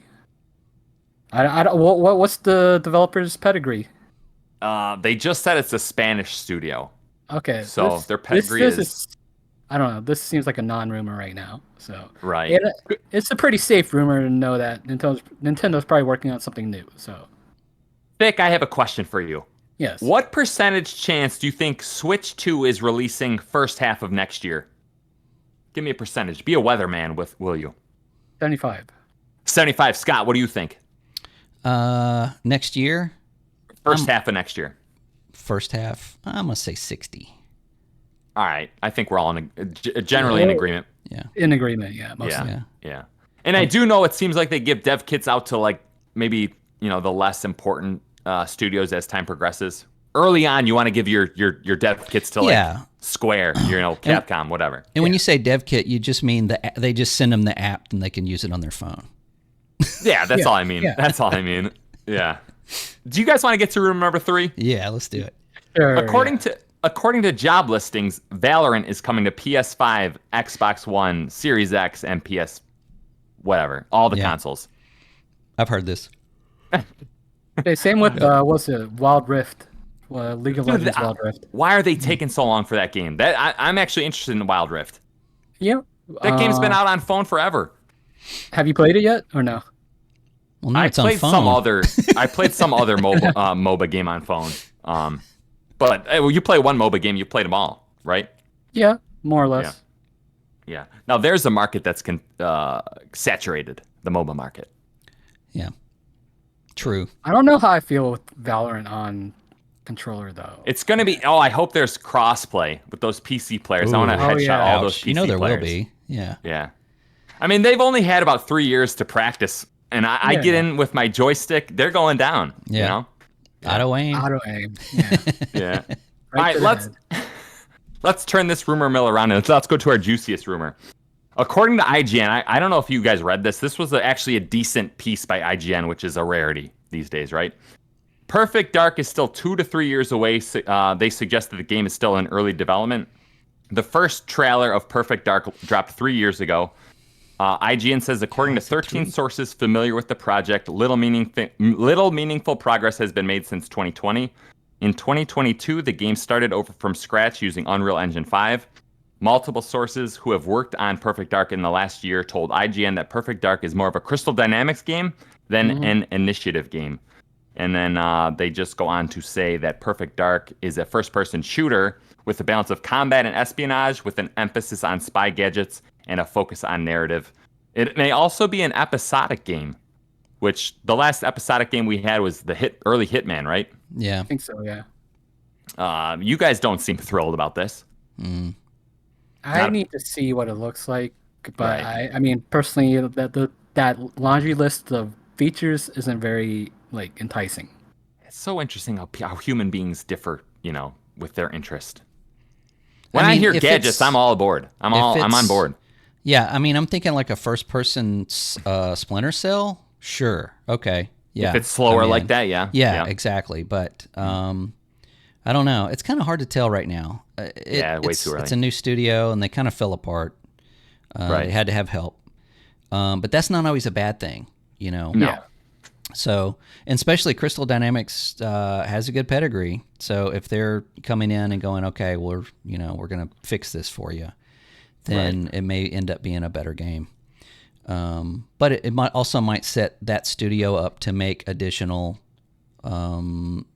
Episodes as it goes, and who knows? I mean, I don't feel like gamers are clamoring for episodic games.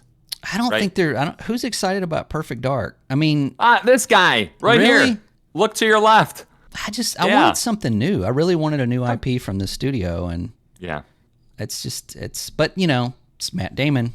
It's like you put a new IP out there that's a huge gamble, but you get an established IP, and at least you got a chance. So that's why we're getting. All right, I have to ask you a question. Scott, when you see a Mission Impossible movie and you see them pull off their face, or you see them do weird stuff with their eyes, that's not cool to you? Yeah, that's cool. I mean, you're talking about James Bond stuff. Yeah, gadgets. Yeah. Gadgets, sneaking, Get spy. Yeah. Right. Listen, I just imagine the Initiative logo, but then you peel the mask off. And that's right. Dynamics. Hey, that's pretty good. That's pretty good. I'm going to Blender Thick. right now. That might go in the beginning of the podcast, Thick. Maybe. There you go. Yeah, that was solid. Solid. Okay, you've kind of convinced me though. I mean, if I'm looking at it I'm thinking of all the old James Bond games that I played with the laser watches and right. Yeah, okay. And then blend that with a Splinter Cell and a futuristic. Yeah. Okay. I just hope it's not like that. What is that? That EA first-person shooter with the sorcery. Avium. That it's just not like that where you run around and shoot stuff. just shoot things. I doubt it. If they're trying No. to do stealth, it'll be a lot different. Right. Maybe a car chase here and there. I mean, the thing with the franchise Perfect Dark is I only played the multiplayer. I didn't care for the single player, really? Yeah. Wow. You're bad. You're a bad Nintendo fan. Wow. Maybe. But we've known that for some time now, haven't we, because Scott? Maybe. what's he got still sitting on his shelf? Yeah. Unopened. Don't worry. I actually played 10 more minutes of it. Oh my god. Well, all right. It's getting a little tense in this podcast. I think people are starting to nip at each other's, whatever. We need to take a 10-minute breather. Do you agree? Yeah. Let's do that. 10-minute breather. Is someone getting a drink right now? Scott, are you getting a drink? I might be. Yeah, I actually do need to go get a drink. So all three of us are going to get up and go get a drink. We're going to go get a drink. Okay. Let's I meet have a back drink here. Okay, All right. yeah. Pronto. I'm not leaving until you're leaving. I don't trust either. I'm not leaving. I'm just going to keep it recording. I'll be right back. As part of our show, people, is Big Talk for Big Brains. And we know that I have the biggest brain among the three of us, right? Okay. Potentially. So you guys know I'm a little nuts about live service, right? I literally punch in live service games on YouTube and I search by last week, and then I'll listen or watch whatever the YouTube video pops up. I don't care how big it is, I'm watching it. Mm-hmm. Every single video that I've popped up is a person saying that live service is bad. It's ruining gaming. PlayStation's an idiot for jumping into this, and there's not a single video I've come across where they're like, okay, they're actually being kind of smart right now, right? Mm-hmm. Mm-hmm. So that brings us to the Kind of Funny podcast called PS I Love You XOXO. That's Greg Miller's PlayStation oriented podcast. Mm-hmm. Last week, they came out with the show titled "Do You Believe in PlayStation's Multiplayer Plan?" Okay. Right. So Greg Miller, Janet Garcia, and Blessing Adoye of Kind of Funny Games released an hour-long podcast last week where they attempt to run cover for Blessing's 10-minute video in which he said, quote, PlayStation's live service strategy isn't working. So he creates this 10-minute video. All the responses are like, dude, it hasn't gotten off the ground yet. How can you? It's not working. How can you say it's not working? So I think they knew they caught a little heat for that, and they're like, okay, let's turn it into an hour-long podcast, right? Mm-hmm. Mm-hmm. So, this PS I Love You XOXO podcast, created by 3 people who have devoted their entire careers to the video game industry. They get this concept so incredibly wrong that I felt like I needed to clean up the cosmic turd they left in the universe. Okay, let's do that's it. what I'm doing. Strong words. Strong Yeah, words. no, but it's true. It's true. So what I'm going to do is go over their most idiotic comments on this podcast. And I want you guys to, with all honesty, 100% honesty, tell me if they're actually... Tell me if Nate, if I get it wrong, or maybe they get it wrong, or tell me if, because I think they're just saying insane stuff the entire time. Maybe you guys will have a more even keeled response. Okay. Okay. You'll agree to do that? Yeah, Bring it, absolutely. yeah. All right. And as I begin, I want to read a C.S. Lewis quote. You guys know C.S. Lewis? Yeah. Yeah. He has a quote says, "When the whole world is running towards a cliff, he who is running in the opposite direction appears to have lost his mind." So this could be me. I could be the sane person, or I could be a crazy person, maybe running off the cliff. I don't know. Yeah. All right. So number 1, Blessing creates a short video titled "PlayStation's live service strategy is not working." To sum up his 10-minute video, he brings up 2 points. Okay. Point number 1: The Last of Us 3 is kind of put on ice right now, according to Jason Schreier, and maybe according to Naughty Dog. And then Deviation Games got closed down. That was their kind of 2 live service games that kind of got kaput a little bit, right? Mm-hmm. And then his second point is that PlayStation Showcase had 3 big live service games, and no one reacted strongly to it, right? Okay. Right. That's what he's saying. So here's what I want to say. There's a difference between strategy and tactics, right? Mm-hmm. Strategy is the long-term goal. Tactics are the concrete steps you take in order to achieve your goal, right? Okay. So I essentially say, Blessing is basically saying like he's picking up the first couple of tactics that PlayStation's using. No, let me say this. So essentially, PlayStation's strategy is to increase their profit, revenue, and market share for, in their place in the industry by using multiplayer, right? Yeah, got it. And then I guess I go, Blessing is basically bringing up these 2 tactics that aren't working to somehow say the strategy isn't working. Am I on point with that statement? Yeah. Thick and Scott, yeah. Yeah. Look, I just think Blessing's video is insane for saying the strategy isn't working when all we've seen are 2 early tactics. Yeah, we've seen some trailers. I mean, that's pretty much it. Yeah, Right. it's way too early to call, and there's no proof in the pudding yet, basically. Right. Yeah. Right. All right. So number 2, Greg Miller says, quote, and these early ones I'm not that upset about. Later on, I get more upset, and you'll see my face get red as I go through this. But Greg Miller says, quote, "You will not be playing The Last of Us online game. I do not think that game ever makes it to you as a gamer," right? Mm-hmm. My response is this. The Last of Us is arguably PlayStation's biggest IP. Mm-hmm. The HBO show is a big hit. PlayStation has invested a bunch into remastering their old games to kind of freshen them up for modern audiences. I think, and then actually, Naughty Dog's Samuel Prince, he's a lead editor at Naughty Dog, tweeted about Jason Schreier's tweet. Think about how much he likes clicks and take his story with a grain of salt. So he's kind of suggesting maybe that game is more alive than we think. Again, I'm not too mad about this. Do you guys have any thoughts about that quote? Do you guys think we're going to see it? I feel we'll see some form of it, whether it's a standalone or whether it's part of The Last of Us 3. Yeah. Yeah. Okay. All right. Scott, what about you? I think we will see it. I think it will be a standalone product. I think Sony is banking too much on this. I would say that it's probably going to be a situation like Perfect Dark, where they're going to bring in another studio that has actually done that before and made a live service game. Naughty Dog has not really made anything. They've made multiplayer, but we're talking about like Team Deathmatch and things small like scale. That. Yeah. Small scale for individual games that they made. They're not a studio that makes these kind of games. So Right.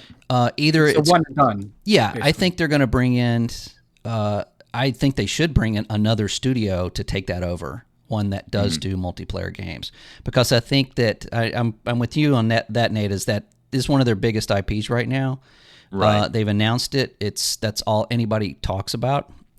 Right. And it could be a major win for them in that new game of service space if it is successful. Okay, I think we're all on the same page there. Yeah, And again, I don't think you're crazy for saying that he's not going to see it. I think they've probably started this game or rebooted this game since 2019, right before the last possible. release. Yeah. It's been in development. It's probably going through development hell, right? So, Yeah, I mean, it's rumored that they had Destiny come in and take a look at it, and they were like, no. Right. Yes.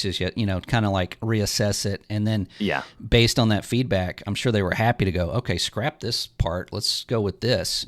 These are the Yeah. kings. They Yes. practically invented it. Yeah, and that's not failure, right? That's just No, it's not. Right. Yeah, that's just part of the process. It's like all progress goes a little bumpy. All progress does, right? Yeah. Yeah. Yeah. Okay. All right. Now is when I'm starting to get red in the face. You're going to notice. Okay. So Greg Yeah, Miller. I already noticed it. You've already noticed it? All right. Greg Miller goes on to quote, "I don't think people who saw those 4 games as a service trailers," referring to the PlayStation Showcase, were like, yes, these games look decidedly different. This one's a PvP heist game, and this one's a PvP multiplayer first-person shooter, and this one's a PvP extraction shooter. No, these should be iconic, different, and exciting. Tell me if I'm wrong here, people. Single-player games need hype, right? If you show off a single-player game and it fizzles, that's a warning sign, right? But like if you look at Minecraft, PUBG, Fortnite, Rocket League, Valheim, Fall Guys, none of them had hype. No, not at all. There's no hype. So my point is, like, why does Greg Miller think that these multiplayer games need hype in order to be successful? Because he's an idiot. Because he's in it. I like hearing that. Yeah. Thick.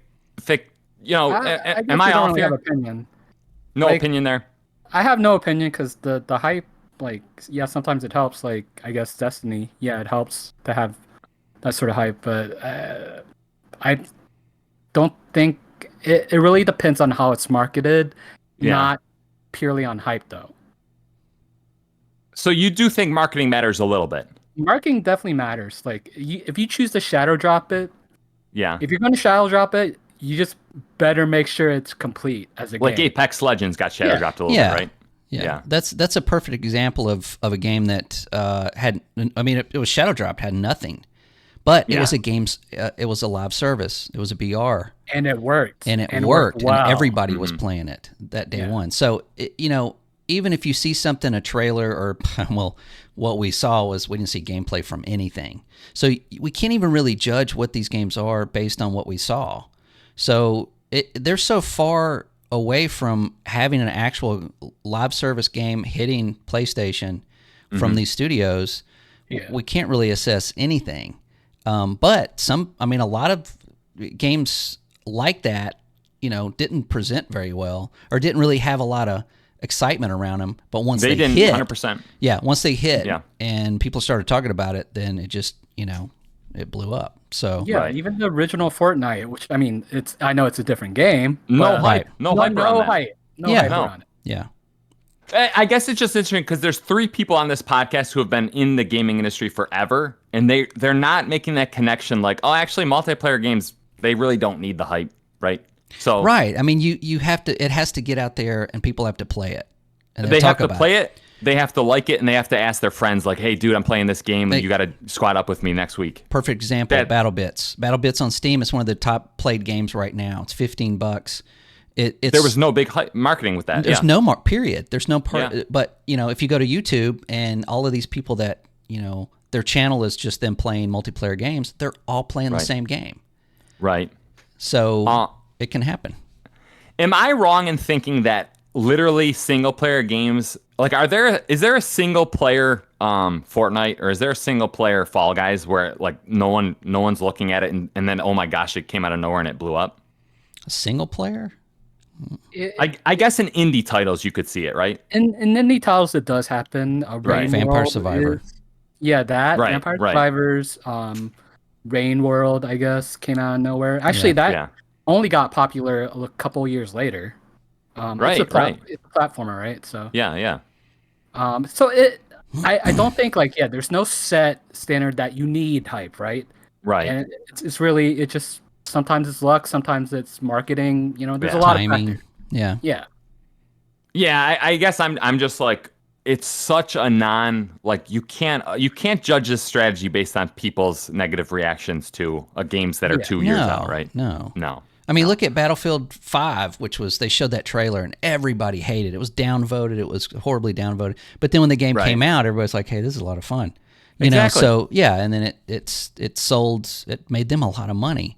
Yeah. So. Now I'm going to start attacking Janet Garcia. Are you ready for Janet Garcia attack? My offensive against her? All right. She says, quote, PlayStation is at risk of losing their identity in trying to expand who they are, that things get muddied. With live service, the second you worry too much about money is the second you mess up your money. When you're too results driven, you can't see the other things and you get tunnel vision. Are you losing the things you're good at? Okay. Seriously? I know. Yeah. I mean, what? Okay. Mm-hmm. That's PlayStation right now is the most single-minded console developer. Yeah, I mean, they're only making games that are, the same third-person bow and arrow simulators. Mm-hmm. This is the problem with PlayStation fans, is that they think that PlayStation just wants to make those kind of games.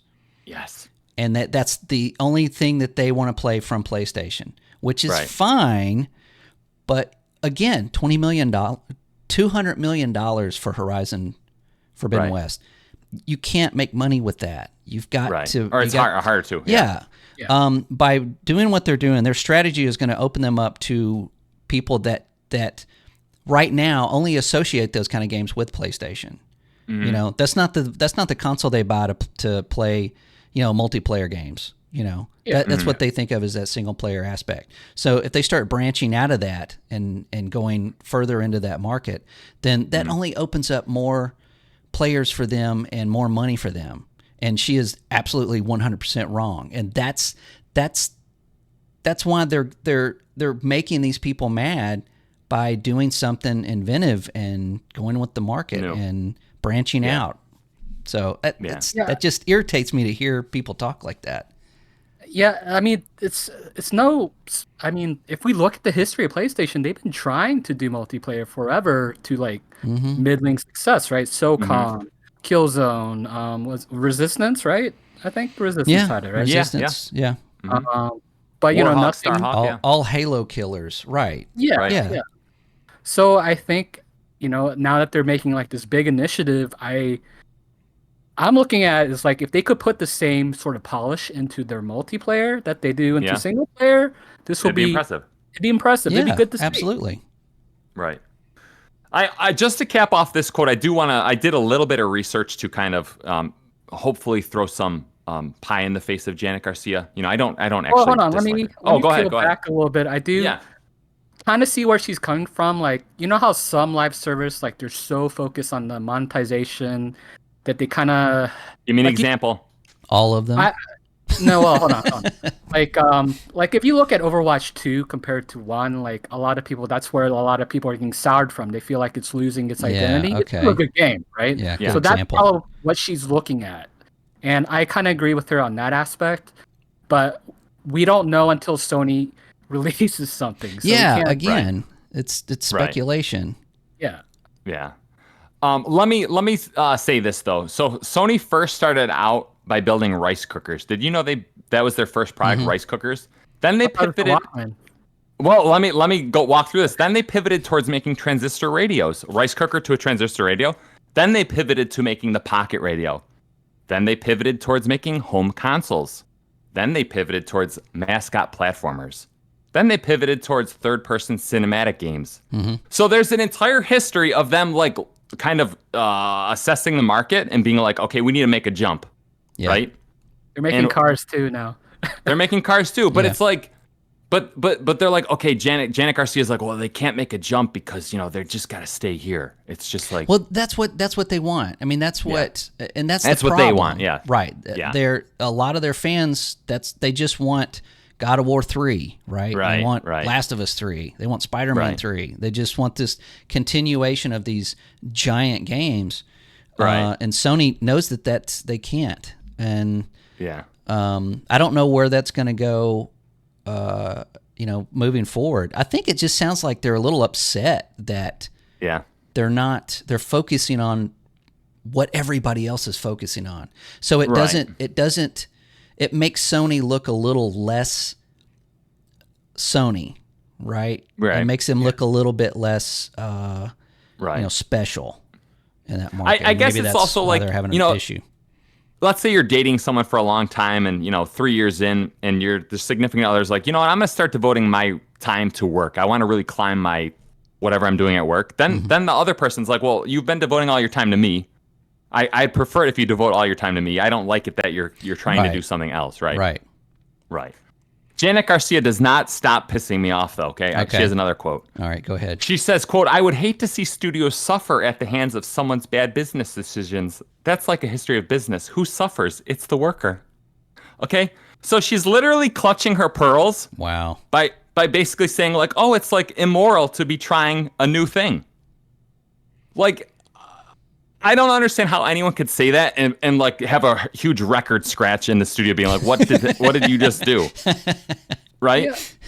Yeah. I assume it's like basically, like developers doing things they aren't good at, or just, like how Arcane did, Redfall, that kind of thing. Right. I guess. Yeah. Naughty Dog doing a multiplayer live service game. Right. So, I get that, but I again, we don't have anything to show for it right now. Right. So. Right. Yeah, she's condemning them for making decisions that they haven't made yet. Yeah. Well, right? and also to kind of keep bashing her for the pearl clutching, it's like, well, okay, you're right. If they're taking a gamble and it fails, the workers do suffer, right? People suffer. But all the workers know what they're doing. Like the people making Haven Studios' new game, Fair Games, they know they're making a live service game. Right. Yeah. So if they think, oh, I'm on the Titanic, I got to get off. You got about 2 more years to jump off and go find a new job. Yeah. Yeah. But Janet Garcia's like, won't someone think of the children? You know what I mean? It just pisses me off. And I'm not done being angry. That's not forward thinking at all. Oh, okay. No.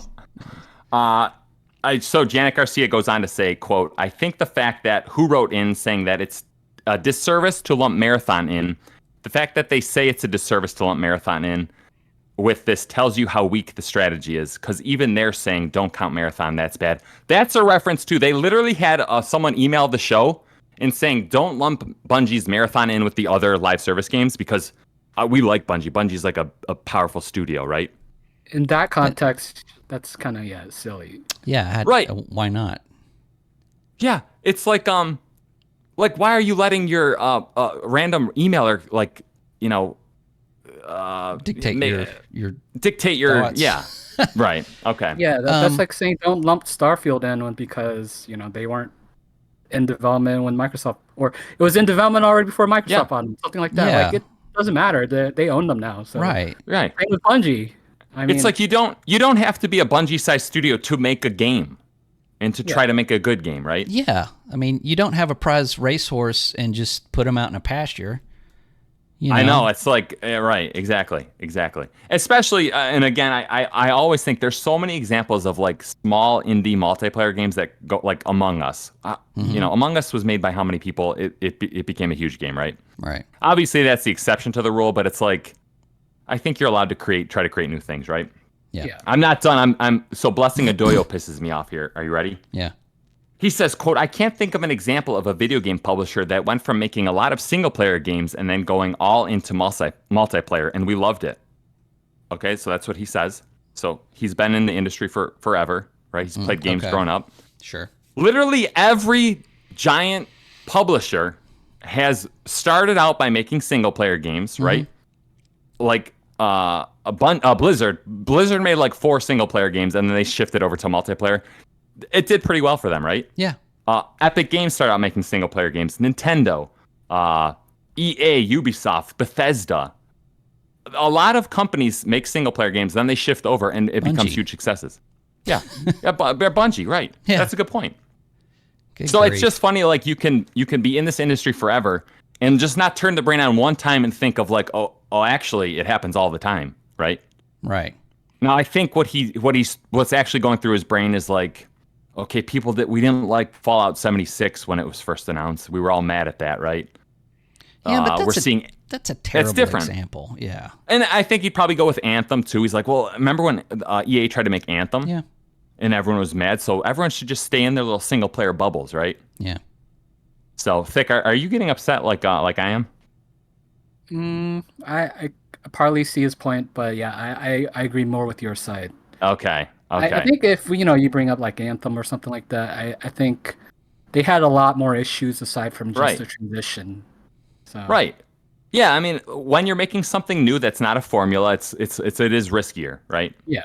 So obviously, I think didn't they say Anthem essentially like was a 1-year dev cycle? Like it just got reformulated into it got rebooted so many times. People like to say, 6-7 year dev cycle for that game, but it's really the amount of time they spent on it is what they show, Yeah.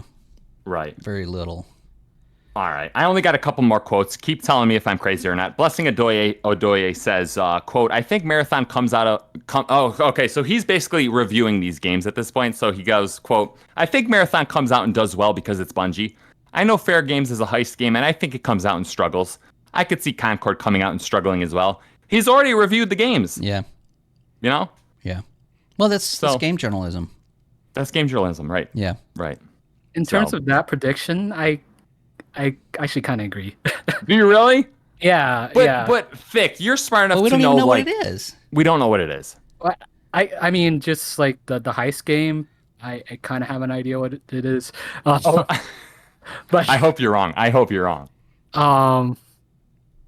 What is it? What is Concord again? I actually forgot. We don't know. It's a PvP. No. I did some research. It's a PvP first-person shooter, but apparently Concord has an interesting definition, and I can't quite recall.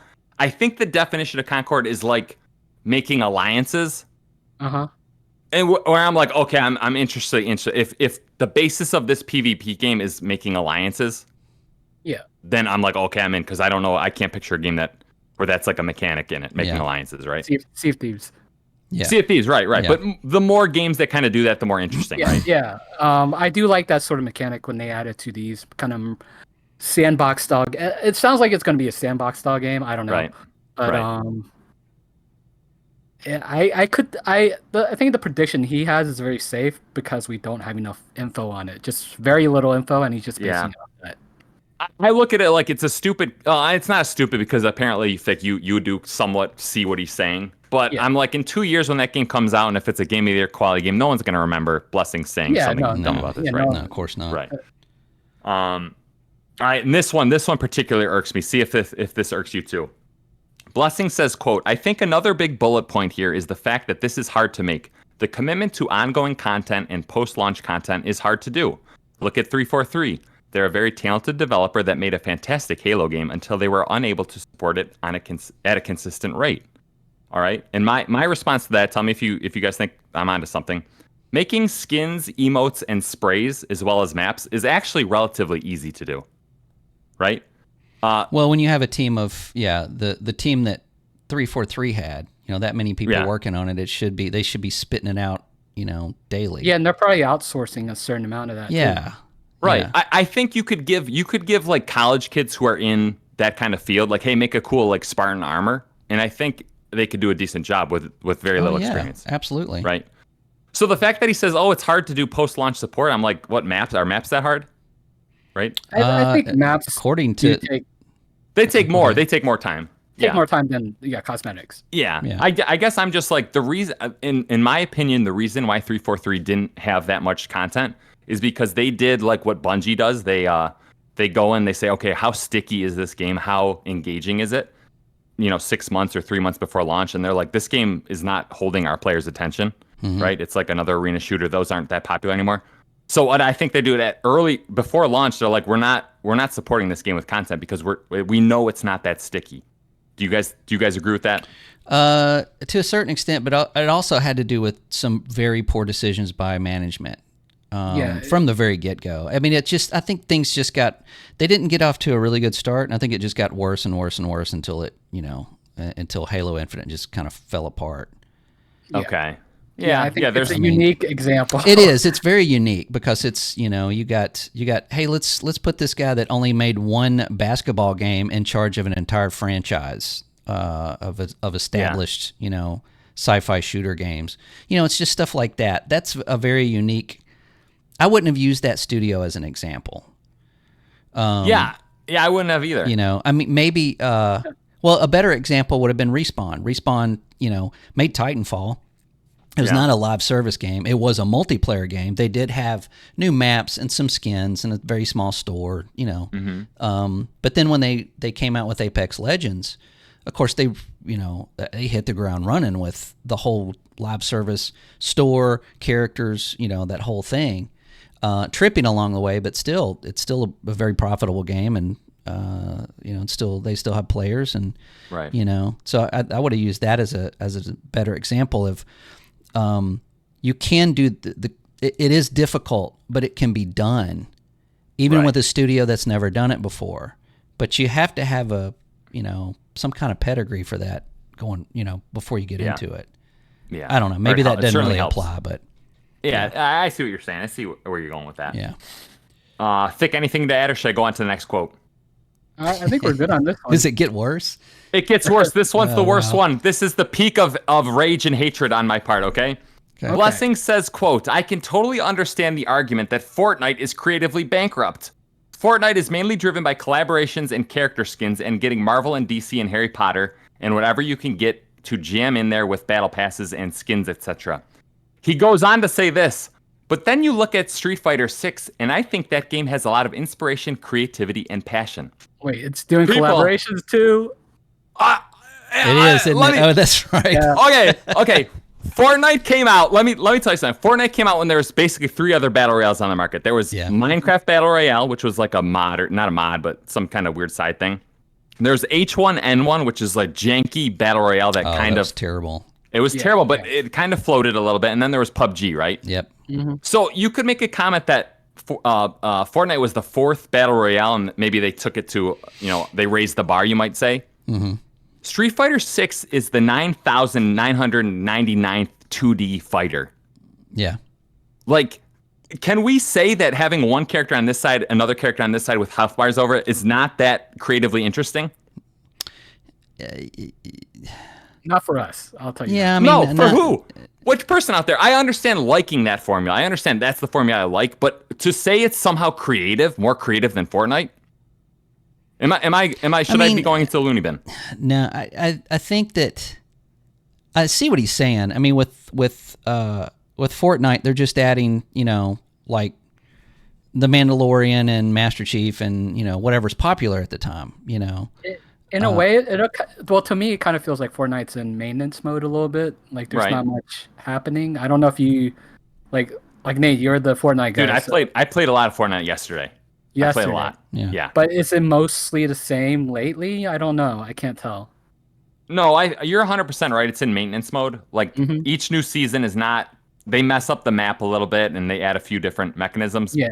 But they're getting their money because that game is fun to play still, and these companies are like, hey, will you advertise our Marvel movie? Right. In a way, it's a different phase too than SF6, which just came out. So SF6 is kind of, if they're doing any sort of like monetization, it's still fresh.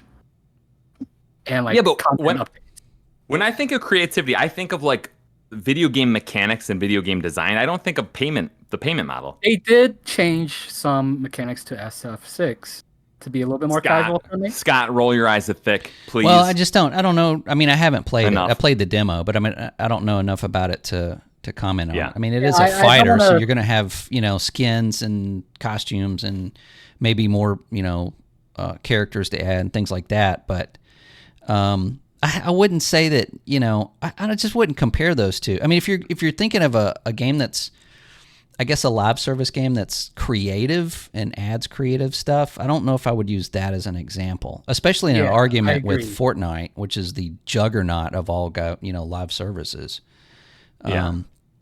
But I mean, what point was he trying to make with this? I mean, Fortnite is not. If Fortnite is like its own platform at this point, right? It doesn't really. judge other games or. I guess if I'm like a video game historian, and 20 years down the road, I'm looking at Fortnite and how it impacted and what it brought new to the industry, and Street Fighter 6 what it brought new to the industry. My documentary is about Fortnite. My documentary is not going to be about the interesting passion and the creativity behind Street Fighter 6.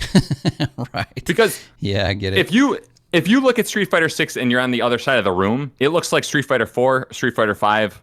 It looks like Street Fighter 3 Alpha. It looks like Street Fighter. It just looks like a Street Fighter anything, right? Yeah.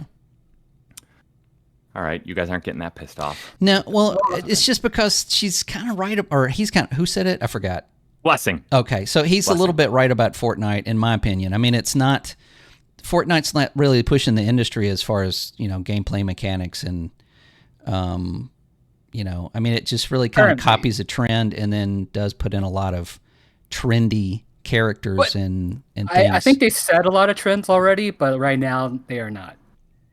Well, what trends did they send other than monetization of practically everything in a game? Monetization, having these crossovers that are actually, because of Fortnite doing that now, a lot more games are doing it. Yeah. A lot of it's related to their marketing. Yeah, well, that's what I was going to say. Marketing a game. I mean, I'm just talking about like gameplay mechanics and actual gameplay. But what you're talking about is changing. Yeah, I mean they are pushing the envelope as far as marketing and crossovers and all of that stuff, which a lot of that stuff wasn't done before or very little. Yeah.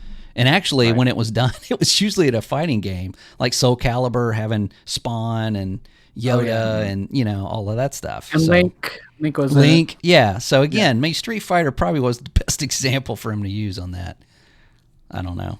I will say this. So you guys know, Fortnite was the first battle royale I ever played. Mm-hmm. And Fortnite I thought was a revelation because it was the first PvP multiplayer game in which I could retreat. If I saw something if I sniped a good player and I'm like, oh my gosh, that guy just built the Eiffel Tower.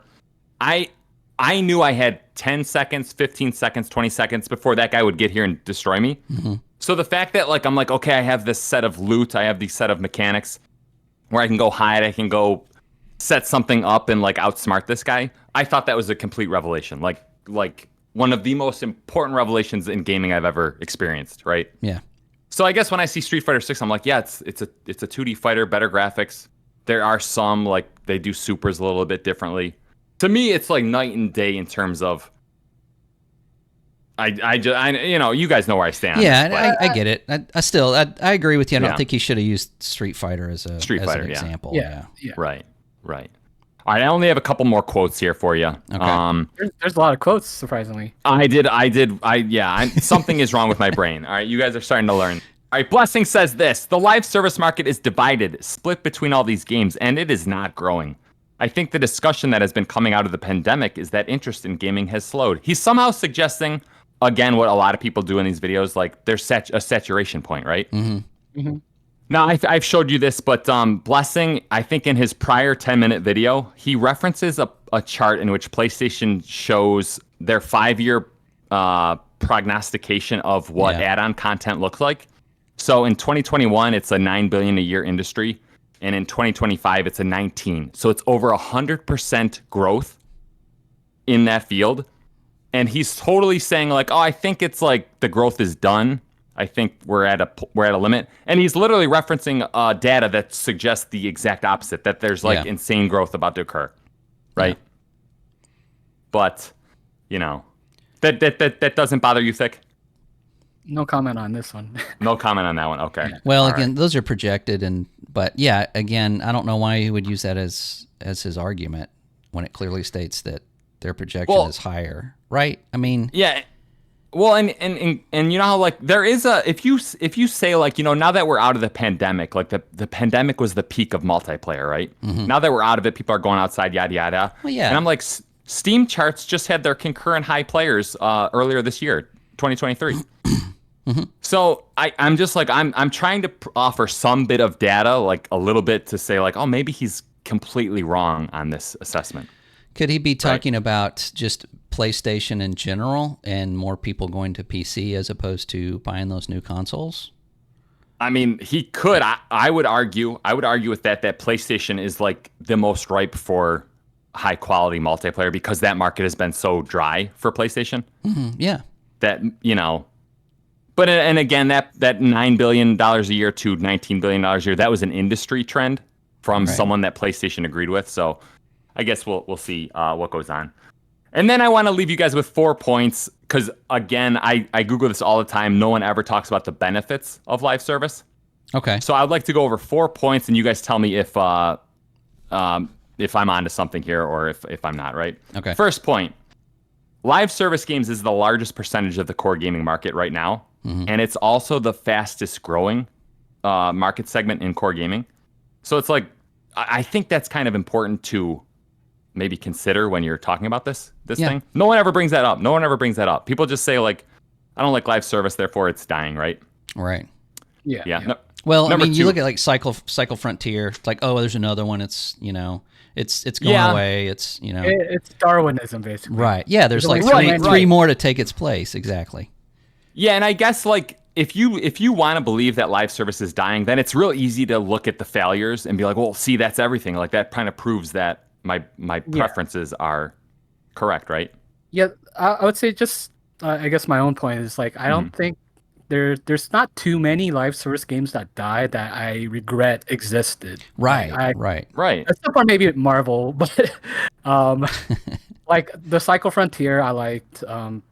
Knockout City when it was kind of live servicey, I liked it too. These are all unique ideas. It's just it's to an extent it is unsustainable. It's only like the top will survive. It's a battle royale for it. Yeah. Oh, yeah, it is. Right. And it being new, you know, much like I was saying before, you know, you have like we can add that Cycle Frontier to the list, that list of, you know, failed games of service. But it's just, you know, there's a part there that hasn't found its footing yet. And that's the BR/extraction. You know, I mean, we have this BR, they're both successful, but there's not really enough room for that. And now everybody's going to extraction, and we'll get the same thing. We'll get like 8 extractions. 2 of them will be at the top. The rest of them will eventually just go away and just add them to the list. So that's how it's working. But yeah, that's still growth, right? Right. So yeah, their point in that it's a more competitive, cutthroat market is 100% accurate, right? Yeah. A couple more points here. As consoles diminish in importance, games are increasing in importance. People aren't playing PlayStation anymore as much as they're playing Fortnite. So you know how like the old thing, like in the old sitcoms, or maybe our parents would come downstairs and they're like, "Oh, you're playing that Nintendo again," and you're like playing Sega or you're playing PlayStation. Yeah. Like it's just the idea of like, "Oh, I'm an old person. You're playing that Nintendo." Right. What's happening now is like people are coming downstairs, they're playing Starfield, and their parents are saying, "You playing that Fortnite again?" Because the game is now the platform. It's not the little box that's on your TV or under your TV, right? Vic, do you agree with that? I know where you're getting at. This is like you know how you have an Android phone and you tap to pay and they say, "Oh, you're using Apple Pay?" That's the same thing. Yeah, right. Yeah. Yeah. Yeah. And then my last point, I will say that, and this is perhaps my spicier take. So, if Microsoft is starting to spend Sony out of the console business, right? That's what leaked out in those emails. The one counter to that is making games where players don't care about anything else, right? So, live service gamers don't care about Clockwork Revolution or Avowed, right? Right. They just care. It's like, I'm going to spend 2,000 hours in this one game. I don't care if Xbox has 40 studios that are making games I'm not interested in. I'm in my little ecosystem. Right. So to me, it's just from a survival mechanism. It's like, well, PlayStation can't be making Clockwork Oranges of themselves because they're just going to be outcompeted by like a bigger, more powerful entity. Right. So they have to figure out like what's the rock to their paper, or what's the scissors to their paper. You know, what's the counter? Yeah. So again, it's like I'll watch a ton of these videos and no one brings up the fact that, like, you know, if PlayStation is getting outspent, they have to do something different, right? Diversify. You got to diversify, and you have to go to, like, Microsoft does not want these live service games to hit, right? They don't want half of these titles to generate so much revenue that all this investment is starting to leak profits, right? Yeah. You know. So I thank you for putting up with me over the last 15 minutes. Are there any other points that maybe you guys would bring up here? Or do you think we covered. Did we cover everything? I think we did. Yeah, I mean that's a lot to go by, but yeah, that's a lot of information. That video was enlightening. It was enlightening. No, it wasn't. It wasn't. It was for me because it just showed that it's like if you can have all the production, you can have the multiple cameras, you can have the Shure SM7B right. $400 microphones, but if you're still looking at what you're talking about in that small little form that you've always known it to be, and not looking at the big picture and in the future, right, you're going to be disappointed because things are changing. I mean, that's I said that I think when we first started this podcast, I said Sony needs to start changing. They need to start looking at the long play. Mm-hmm. It's obvious that Xbox does. They're looking at like at some point there's not going to be a console, so we're doing this, right? At some point, you're not going to be able to go to a store and buy a game, so we're doing this. Sony is like, here's this game again, it's redone, $70. Here's another one, Here's a new console. They seem to be doing the same thing now. Just in 2023, they're starting to branch out and do, different multiplayer game service. Maybe hopefully aside those other things. So yeah, I mean, I think it's great, and it's more competition for Xbox. It's more competition for Nintendo. So it means better stuff for us. That's what it comes down to. Better competition means better games and better prices. Yes, I agree. Yes. All right. So unless Thick, you have anything else to say, I say we get to the outro of this podcast. My voice is I'm not gonna say more than 500 words over the next 7 days. So I appreciate your patience with me there. All right, people. All right. No, you did a good job. That was great. Yeah, we're good. We're good. All right. Scott, can you tell listeners of this podcast what the best way for them to reach us? You can leave a comment below because this is YouTube. And if you are on the audio version, you can go over to our Twitter account, Supply Drop Podcast at Poddropped on Twitter, as long as it's still there. And drop us a line, let us know, follow us, all that good stuff. That's right. Mm-hmm. Professor Thick, can you teach us anything nutritious before we go? Something very nutritious. Mm-hmm. All right. People submit to the spectacle, desperate to believe life can be so simple. Ooh. Say it one more time, a little slower. I like that one. People submit to the spectacle, desperate to believe life can be so simple. That one goes over my head a little bit. Okay. It's tough for me. It's basically a live service game. basically the ABK deal. Yeah. Okay. That's what it is, a spectacle. That's a good one. Yeah. Okay. And let me tell you where it's from. Diablo 4. Wow. All right. I like that game quotes. You're pulling these from games, which I like. Yeah. On games I play actively, yes. Oh, nice. Okay. Are you Googling them, or are you just while you're playing them? While I'm playing them, and it's like, ooh, I like it. Oh, really? Yeah. Did what's his name, Lorath? Did he say that? That sounds like something he'd say. No, it's Lilith. Oh, was it? Oh, okay. He has a lot of good dialogue at the end that I really like. Yeah, that's some good stuff. Good one. I can't believe I was attacked for saying Lilith dies at the end of Diablo 4. It's so obvious. Or does she? No, she does, because Thick told me she does. I was trying to say that for everybody, but okay. Whatever. All right, cool. All right, everyone, catch you next Monday. Yep. All right. Bye. Peace. Happy 4th of July. Yeah.